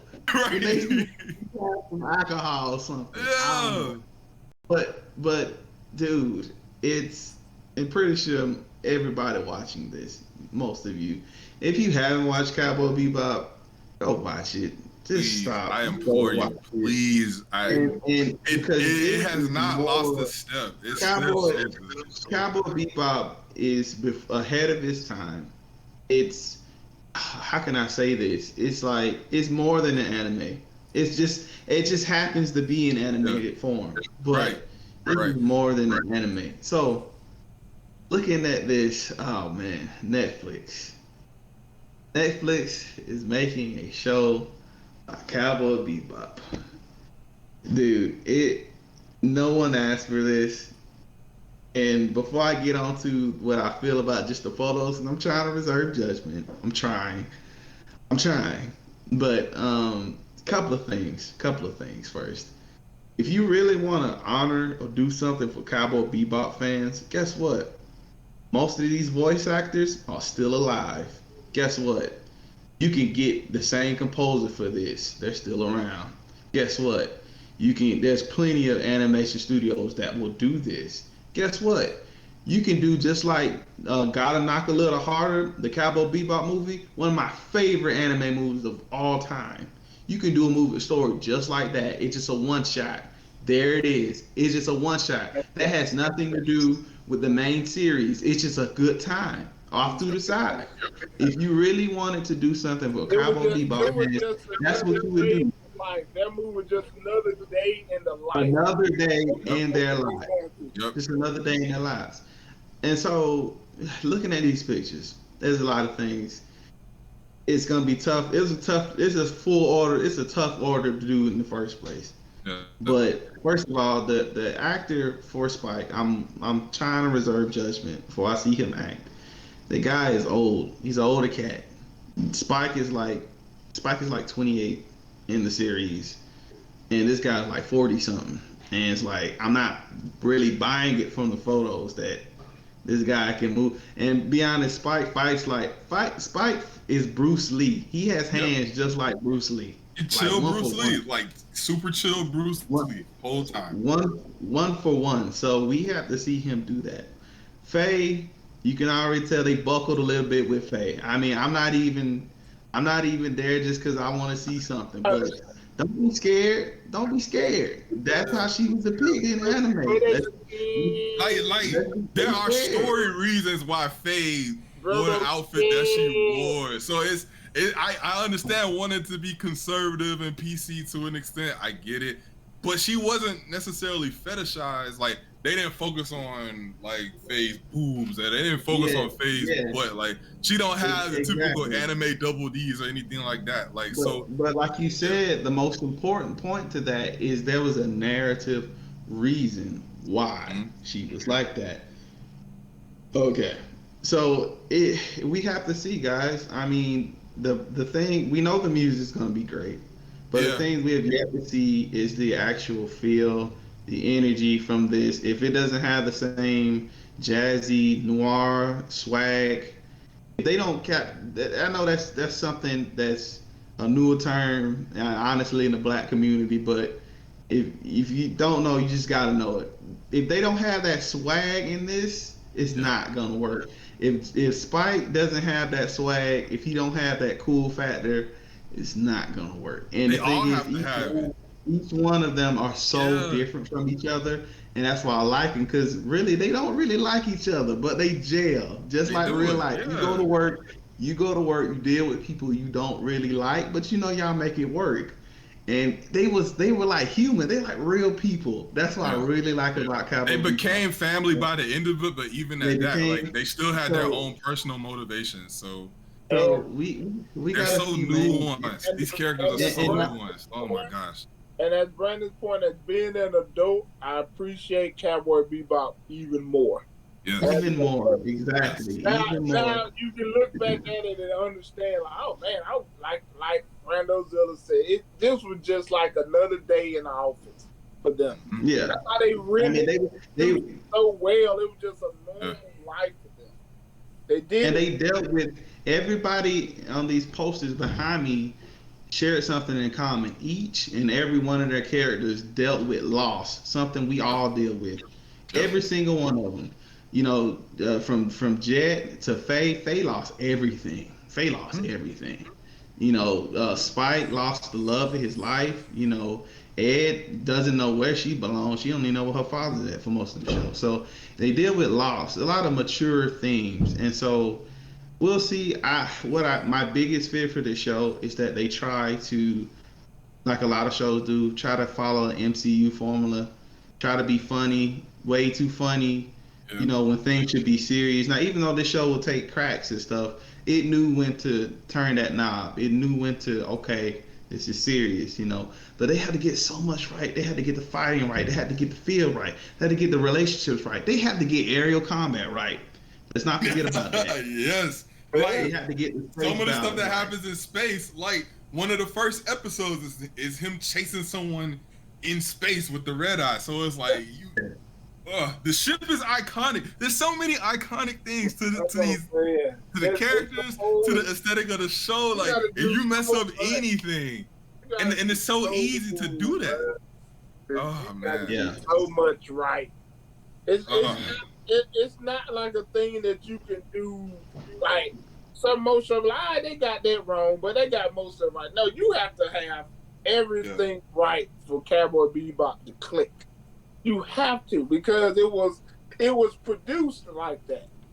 Like I said, it was so concentrated, and they just put you in that world. But you know, they had to make it so concentrated, so you had to pay attention to it and be like, oh man, okay, this is real life for them. This ain't like no regular anime. Like, okay, I'm just walking through the life and I'm figuring out. No, all these people have like Brando Zilla said, they've already lost something, and you're just picking up in the middle of their life. Like, hey, this is what I had going on 10 plus years ago. You're in it now. Deal with it. Like, okay, you're not there growing up. You're not there watching them grow up. You're not there. Life has already happened for them, and they just live it. And this is what happened. This is what happened during that time period. I hope you enjoy. The end. That's it. Alright, I'm sorry. Go ahead, Bluish. Get it off your chest, Bluish, because I know this affects you on a deep level. I know this is in your bones. I understand. We feel it. We are here with you. Please, go ahead. We all heard. Alright, so just for some background, Cowboy Bebop. Why can't I hear you? Hold on. Yeah, we can't hear you. My bad. Nah, I can't hear you. Okay, so just as some background, Cowboy Bebop, as you can tell here, see the little spike fit, you know. Cowboy Bebop means a whole lot to me. Cowboy Bebop was the first ever anime I came across at all. Wow. It came on randomly on Toonami, and I just happened to be up that night, and I watched it. I'll never forget the episode too. The episode where they had to fight the little goo thing. It was just the goo running around this shit. What an episode to come in on. I was like, yo, I don't know what's going on or what's happening, but this is brilliant. And it's what opened my eyes to the world of anime. I come back to it years later, like to watch the whole series, and I'm like, yo, this show is different. You gotta understand, this show comes from the time period when anime was way different. It wasn't just these regular stories, like the stories were dope. It's cut from the cloth of like Roni Kenshin. It's cut from the cloth of Samurai Champloo, where you could watch this show, you'd be like, this is excellent. The stuff that's happening is great. And when you start looking a little deeper, you're like, oh, this has real life consequences. This has real life lessons in this book. Cowboy Bebop especially, like I relate a lot to the messages and stuff that are in there, especially when it talks about loss, when it talks about having to deal with your past and having to come to grips with, hey, stuff sucked back then, but you gotta make the best of your life now. You gotta try to do your best to move forward, to be better, to do better. Like, all of that is so deep to me. It is so awesome. It's my favorite anime of all time. I love it. when I looked at these pictures, listen, for all the people watching, I want y'all to know, I appreciate my fellow friends here being very nice and kind to this show. Being very nice and kind. You know you gotta judge it when you see the trailer. Yeah. But let me first off say I have no faith in Netflix. Because Netflix also made the Death Note movie. And that movie is I didn't even attempt to watch that. Awful. Never. I never attempted to watch it. Oh my god. I forgot about that. Straight up dumpster juice. It's terrible. It's truly terrible. So I have no faith in Netflix. On top of that, when I saw these pictures, I was like, how dare you? How dare you make this show look like this? This show looks like John Wick. And John Wick is great, but John Wick is not Cowboy Bebop. You cannot just throw some stuff together. Oh, look, we got Spike Spiegel. It's Cowboy Bebop. We're going to make it an action show. You cannot do that. Oh, let's put some blood on Spike. You know, have him working through a church. Let's put some blood on his face. He edgy now. He's tough. No. You got all of the flash, all of the characters, but you done lost the heart and soul of this show. The heart and soul comes with the relationships with the people, the stuff that happens in the past, how they're dealing with this stuff. That is the heart and soul of this show. The crew, everything, Edward, all of them are the heart and soul, but it's not just the characters, it is who they are personally. Their lives are the heart and soul of this show. And if you just turn this into some little basic action show, where it's just like every episode some random stuff is happening, oh look, we're gonna throw in a random subplot or something, you've lost the heart of this show. And I hate you for that. You cannot ruin this. You cannot. Yeah. That is my main word to Netflix. If you ruin this show, it screw you forever. Hey man, strong words, but I completely understand. I mean, Blue, you're right though, man. It's scary. That's what it is, because it's Netflix. It's that's the thing, and like they took what they did to Death Note was just, and so this, I feel like if they hadn't done Death Note, I feel like this would have been a movie too, which would have been even worse. Even worse. And yeah, and so dude. I mean, I hope even the actors have some kind of reverence from this, some kind of respect for this show, and I don't think they do. I mean, I don't know. I remember years ago they wanted Keanu Reeves to be Spike. I remember that when that was coming out. I don't even know how I feel about that. No. It's just one of those things, man. I really feel like Keanu's kind of like a brick. Like like I love Keanu. I love him, but I love Keanu too. But he's John Wick. Keanu is John. Yeah, that's where he at. Yeah, he's John Wick. Like you said, like even with these pictures that Houses for Home got playing Steel Toe House Shoes, what he got behind him, it's like, I don't know, y'all. It's like even Spike's, he has the blue suit, which we all was expecting to have a blue suit, but the color matching isn't there. Like even with the animated show, it was blue, but everything had this faded look. Mm-hmm. You know what I'm saying? Everything looked kind of worn out, and the pictures look like something from an MCU movie. It looks like Guardians of the Galaxy. Yeah, it's so. It looks like Guardians of the Galaxy. It looks like polished. These colors. Everything's lighting. Yeah. The lighting, the colors are very deep and rich. It looks like Guardians of the Galaxy to me, and that's not Cowboy Bebop. Cowboy Bebop was faded, worn. Everything was just old.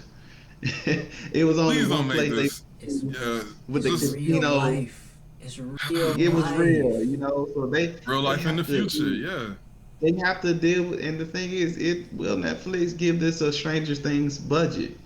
Because they have to deal. This is Star Wars almost. You got space, you got spaceships, you got these weapons, you got shootouts, you got all kind of crazy stuff. People floating upside down. And like I told you, space stuff can look gimmicky. It can look cheesy really quick. It can and it has really a lot of quick. space stuff. So I mean, Well, I feel like I'm mad that one of my favorite characters, Ed, ain't there. annoying. Yeah, why do I feel like they're gonna turn Ed annoying? Like Ed had a quirkiness that was so awesome in the show, but I feel like they're gonna take that quirkiness and just turn it into annoying. To be honest, that might be the make or break to it, or that literally lets you know exactly who's at Netflix on how they cast Ed, who's a very like ain't the most complex character in the world, but it's a very and they make him knowing they obviously it all went over their head. They totally missed the mark. So that definitely lets you know who's at Netflix. It didn't mess with someone like Ed as well as everyone else. So, like, speak, because still tell this is. Well, welcome to the pod. We're glad to have you. Glad you could join us. As someone who recently actually watched Cowboy Bebop, speak on your feelings on it. Speak on how your transition from just watching this beautiful anime to seeing these pictures and the promise of Netflix to potentially build something out of it. What do you think? What are your thoughts from as somewhat of a new viewer? I had a weird. I love the. That's why I kept watching. I had no problem watching it. As a fan, I immediately became a fan early on. But like, I know there was a weirdness where I was torn between my current. I need to satisfy my anime itch in 2020 or whenever I watched it, to not my old 90s kind of vision with it. So I. Especially with how everyone else has watched it and it's very revered as like the GOAT to a lot of people, I was thinking of like, I was waiting for some crazy stories, some very crazy, in-depth, this story's gonna take mad turns, it's beginning, middle, and blah, blah. But ultimately that's not it. It wasn't a whole bunch of random episodes either, though, like it's SpongeBob or something, but it's, anyway, so go ahead, of course at the end of that, I definitely appreciate it. Every episode I ever liked it.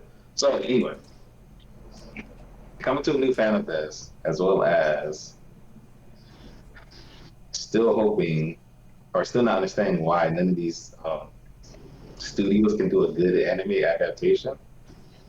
I feel like this is the epitome of them really trying too hard.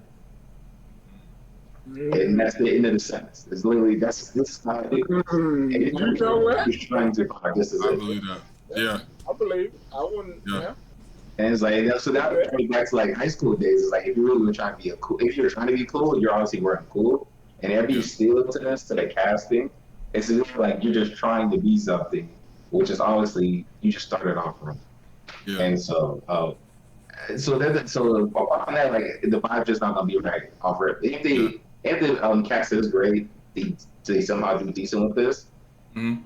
It's still gonna be someone off. But we know they're not gonna do good. So it's like it's like you know they're not gonna do it justice, and it's like coming into it, it's they could if I could have it would have felt better if you took a mediocre anime and made it live action, and then I could appreciate that mediocre anime a lot better. Like if you took just something that we didn't really like rock with the most, like just I can't even think of a name of one right now, but it's like Cowboy Bebop is at the top, and it's like come on y'all, like y'all really think y'all can do justice to this? Yeah. So hey, I mean, like I've been saying, I'm gonna wait on the trailer to fully like just be like, all right, I'm in or I'm out or I'm gonna see it, but it's very tough. It's very tough coming from someone who's like Shinjiro Watanabe again is like just my all-time favorite anime director, writer, and Cowboy Bebop again one of the GOATs. I personally am in this, and the fact that they can do Cowboy Bebop if they touch Shampoo, at this point, they're just trying to go after all the GOATs. They're trying Please to don't touch Shampoo, bro. Well, dude, it's like it's what Blue said, but in reverse. Like, if you didn't have Bebop, you wouldn't have Shampoo. You wouldn't have, a lot of these other ones. I mean, I know Kenshin was around the same time, but dude, it's like Bebop was just that. It was just that amazing, man. It's like I don't know who said it, but it's like them trying to do Akira. Why? Akira is perfect. It's literally perfect. There's no. It still looks better than all the animes that are out today. I mean, it looks better than anything. Imagine them trying to do the ending to Akira. You can't do that. They can't. They can't even get the iconic shot right. Like they can't even get the walk up to the bike. So I don't have no faith. You know what I'm saying? But like, I mean, we're here. A glimpse of it in Ready Player One, but it's like this. No More Heroes 3 came out today. That's gonna do more justice to Akira than any Hollywood film ever. So that's where we are. The main problem I feel like is, you know, and this along the lines of Cowboy Bebop being live action, is that what they're trying to do, I feel like, is, you remember when the first X-Men came out, or we even take it back, when Blade came out, that was somebody digging for gold, and somebody found the ingot, and then somebody else found the ingot over here, and then somebody hit Spider-Man, the first one, and it was gold and oil just and people figured out, yo, we can make money off of this. Then we had Spider-Mans, we had X-Men's, all the way on to the MCU, what we have it now. I feel like they're on that same hunt for anime. And I truly believe it's going to happen, to be honest. I feel like another Kevin Feige, is going to hit an anime property, and anime is going to be the new live action stuff. I mean, because this is untapped. This is untapped territory. Don't worry about that. Fast 9 already took care. He done told you. Yeah, I mean, and so that's what I'm saying. Like, I feel like, you know, we have to see, man, because like you got some stuff like the Ghost in Shell that came out. They really, I've seen commentary from the director and stuff. He really cared about it. And I think it actually some stuff was shot for shot. Some stuff was shot for shot, and that was the only good parts of the movie. Like, I feel like some people dump on it just because of ScarJo, but if you really look at what they did with Ghost in Shell, they gave it a good shot. I feel like they gave it a good shot. They didn't just throw something out there, you know. And so we'll see, man. I mean, same with Alita. I thought they gave a good shot to Alita. I mean, I've seen the original anime, read some of the manga. I liked it. I thought they gave it a good shot. I thought the scene, the cinematography as far as like the fight scenes was alright. The choreography as far as that was pretty exciting, but some of the choices that they made, like even giving her the big eyes, like she's an android and everything. Like, I get it. That sticks close to how presentation was in the manga and everything like that. But still, like, there's this Western appeal that has to be in these movies, unfortunately. And I feel like every time they try to wiggle that type of stuff in, it's like, this don't fit right.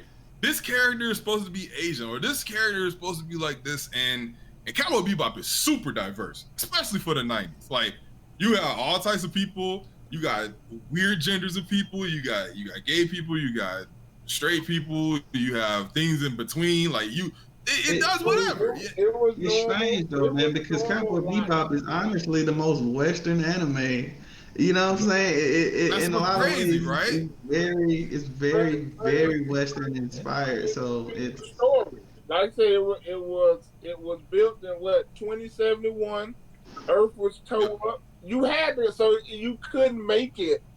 I mean, like I said, that's what I'm saying. The whole premise and the story, it was like a Star Wars. You can't go off in the make everybody black, make everybody Asian, make everybody white.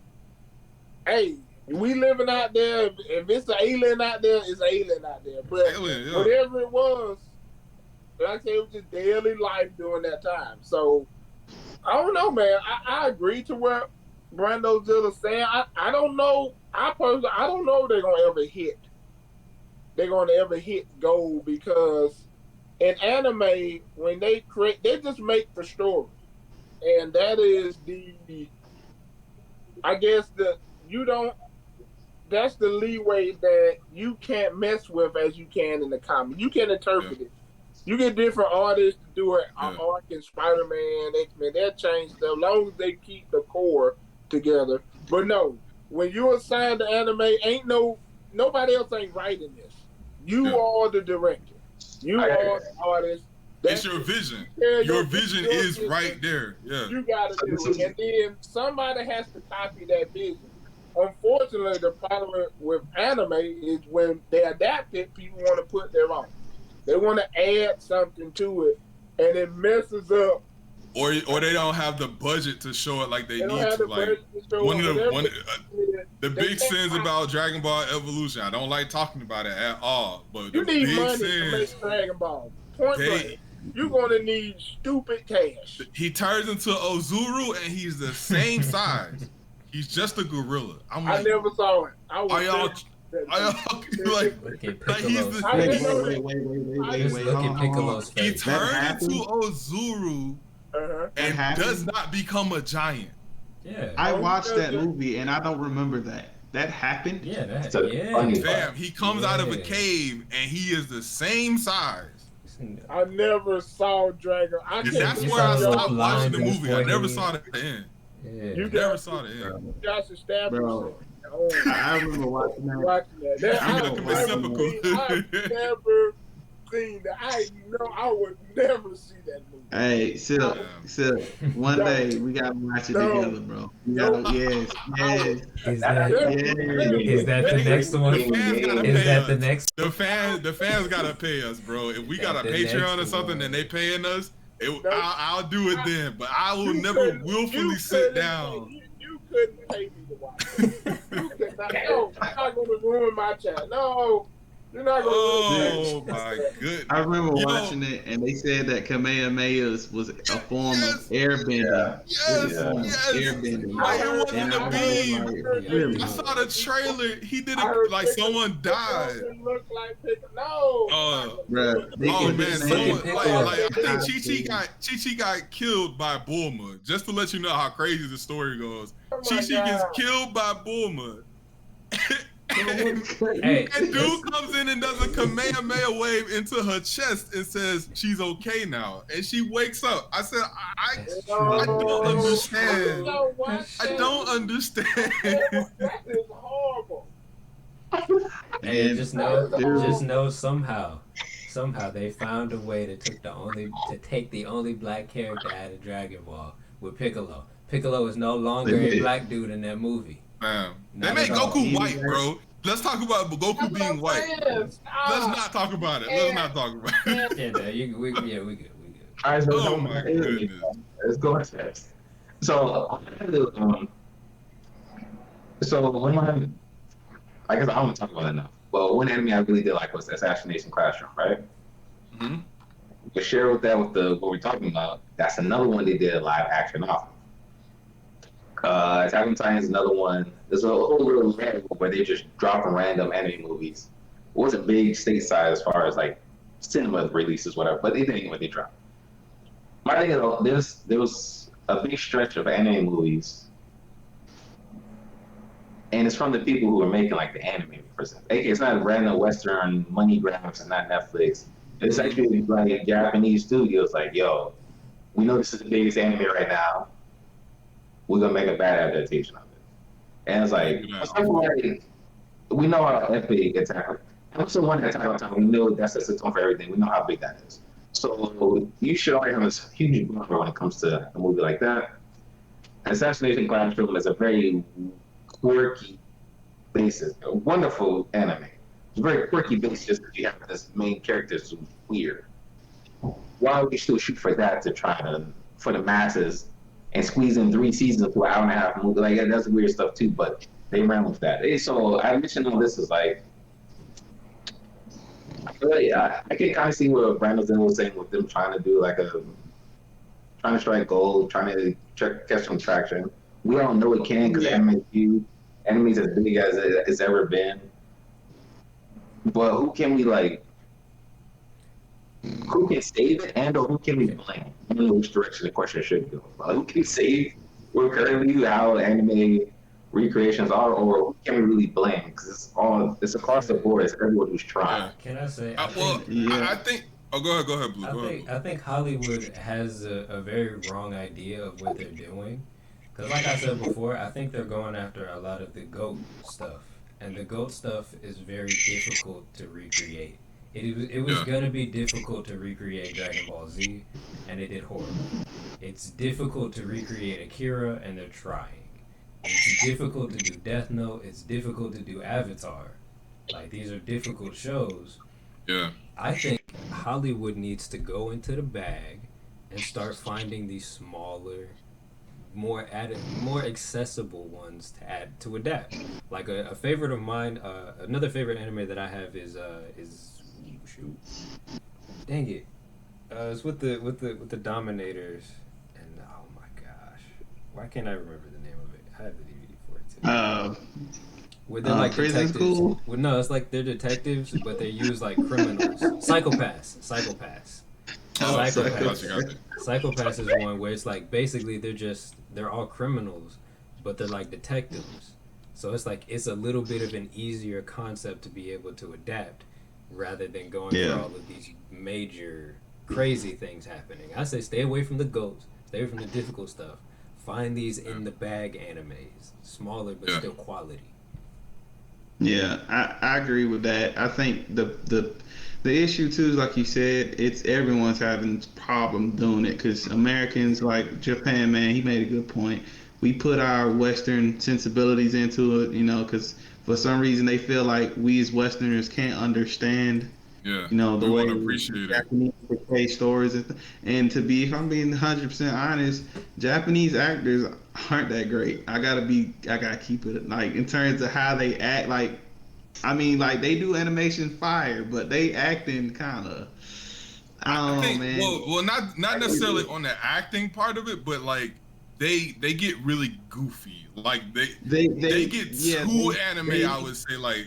And it's like, okay, you don't find the balance or something that's yeah. Like the character, they get really into cosplaying the characters, and it's super eccentric, so it comes off very strange. That's what I'm saying. It's not that they're bad. Let me take that back because that's not what I mean.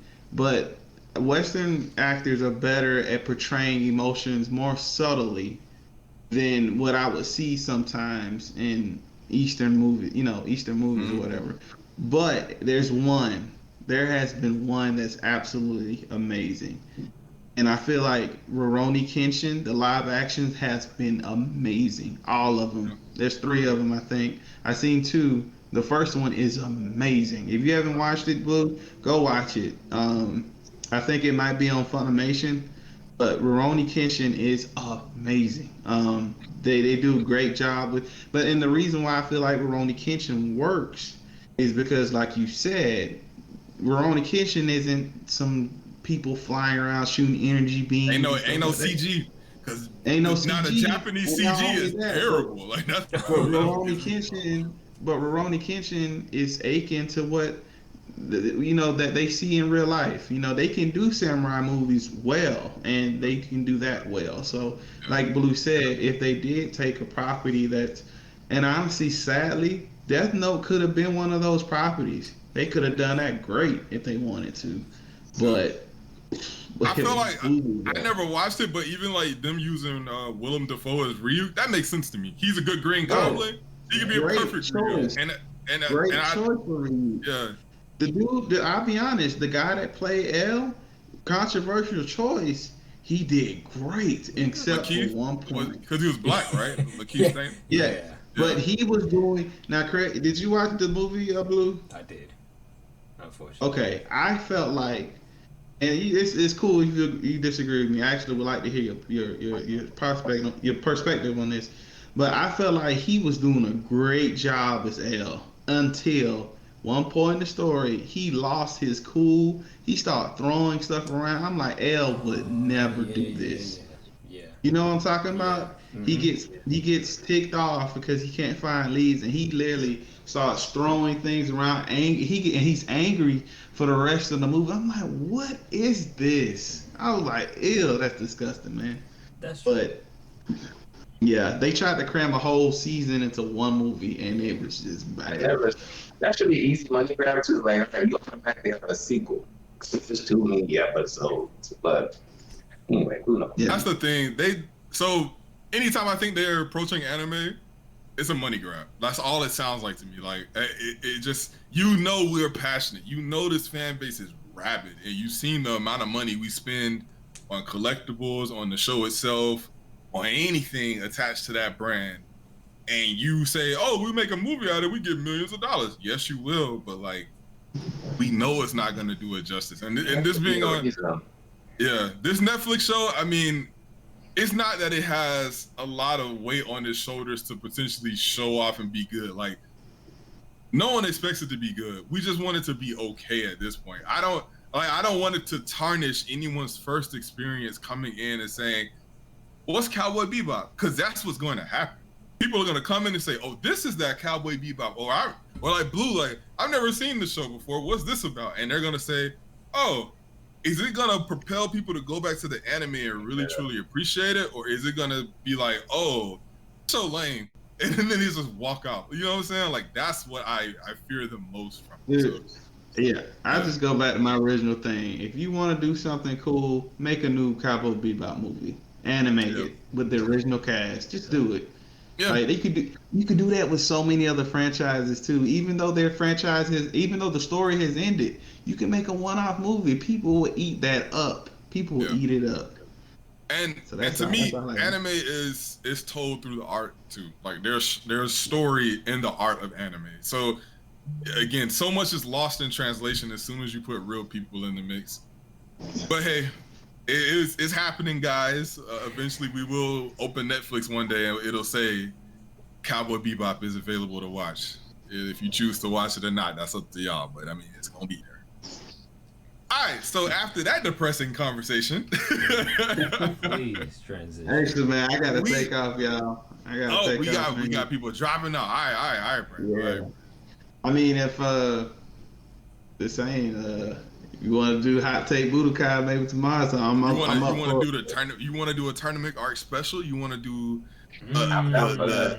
Okay. Tournament of power. Oh, I like how you. We'll have two. We have rivalries. You know what I'm saying? We can make it fun. Okay. Well, what you want to do, bro? We do have a hot take battle. A hot take. What do I call it? Hot take Budokai Fighto that's going to be happening. It sounds like the unanimous decision is that we will separate it from this video and we will do it by its own self, a standalone hot take. And that'll be great because now we can spend more time. We can put maybe more Fightos and do some things, man. You know what I'm saying? So yeah. Wait for that. Wait for these combos. Wait for these uppercuts. Before we hop out of here, anyone got any final words? Anyone to lighten the mood? Get us out of this whole Cowboy Bebop funk. What's on your mind? What you watching now? What you reading? You know, promote yourselves. What you got going on? I got something. Your boy had to go back in time. Yeah. I had to go watch that Evangelion Neon Genesis. Yes. I'm loving it, man. I'm loving it. It's got that 90s anime vibe where it takes its time. I like it. You know, it's great, man. It's a good time. Y'all should go watch it too if you ain't seen it. Very nice. I guess I can say real quick. Nothing too crazy new going on. I do have to put mad props on the homie Brandozilla for the review. I did say in my Returnal review, which we still got to work out because that editing is more difficult than I thought. But it's on the way. I did say I was gonna try to come for that top spot, the first review ever. But you did your thing, man. You did your thing. I gotta give it to you. You went in. You did your thing, and then I also gotta say, it was fun. I gotta say, shouts out to the New York homies. I gotta hit you with the hey yo. One time, man. One time. Oh boy. Y'all listen to Griselda. All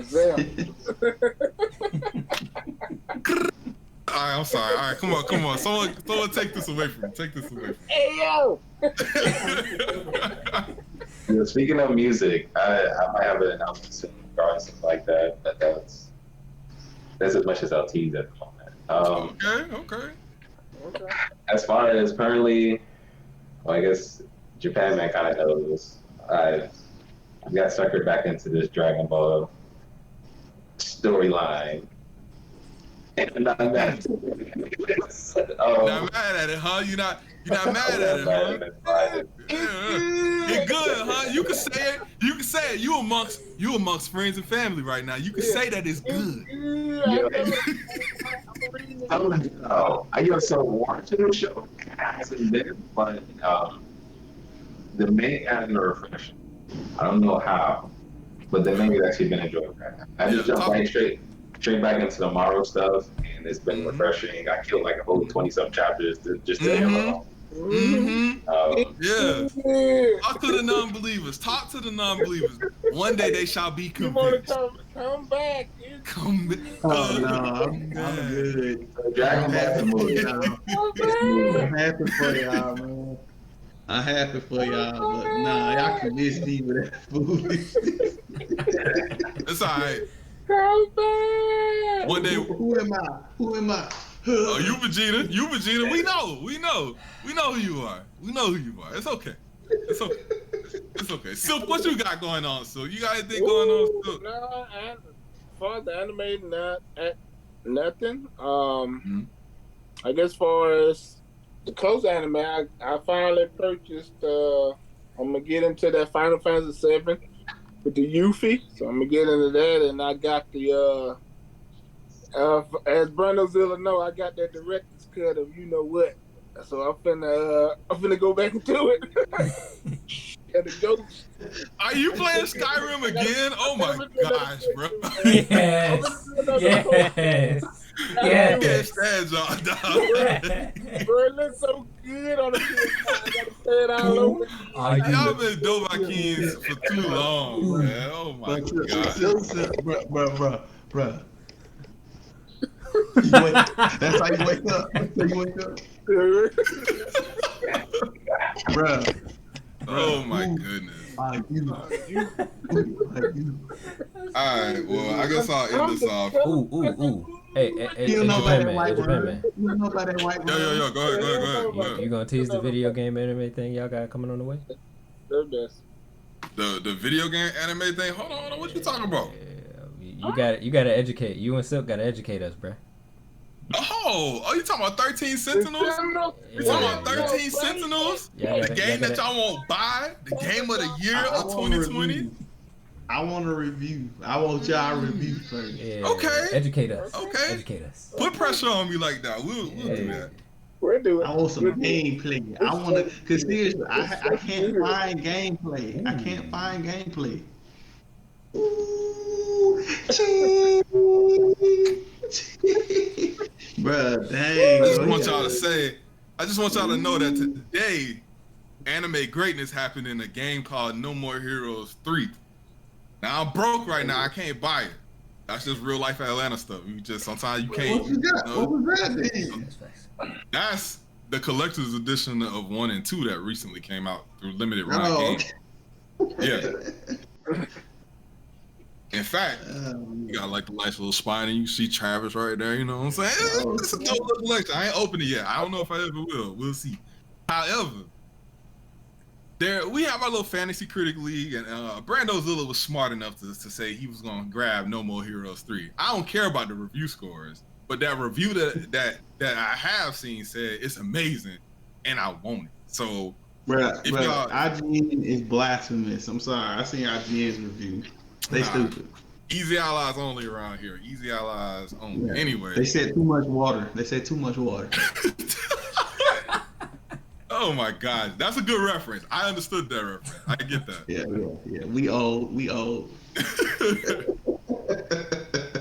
Well, without further ado, y'all, this has been fun. Glad we could do this. We shall continue. More content always on the way. We always have ideas, as you can see. But until next time, everybody be safe. Put your mask on while you out there. It ain't worth. You ain't gotta be on Delta to get the Delta, but ain't no reason to be Delta out here. You know what I'm saying? Stay alphas. You know what I'm saying? Don't be a beta. Don't be a beta. Get tested if you sick. Don't come in here quick. All right, I ain't got enough bars. It's all love. Y'all be easy. We'll see y'all next time. Peace.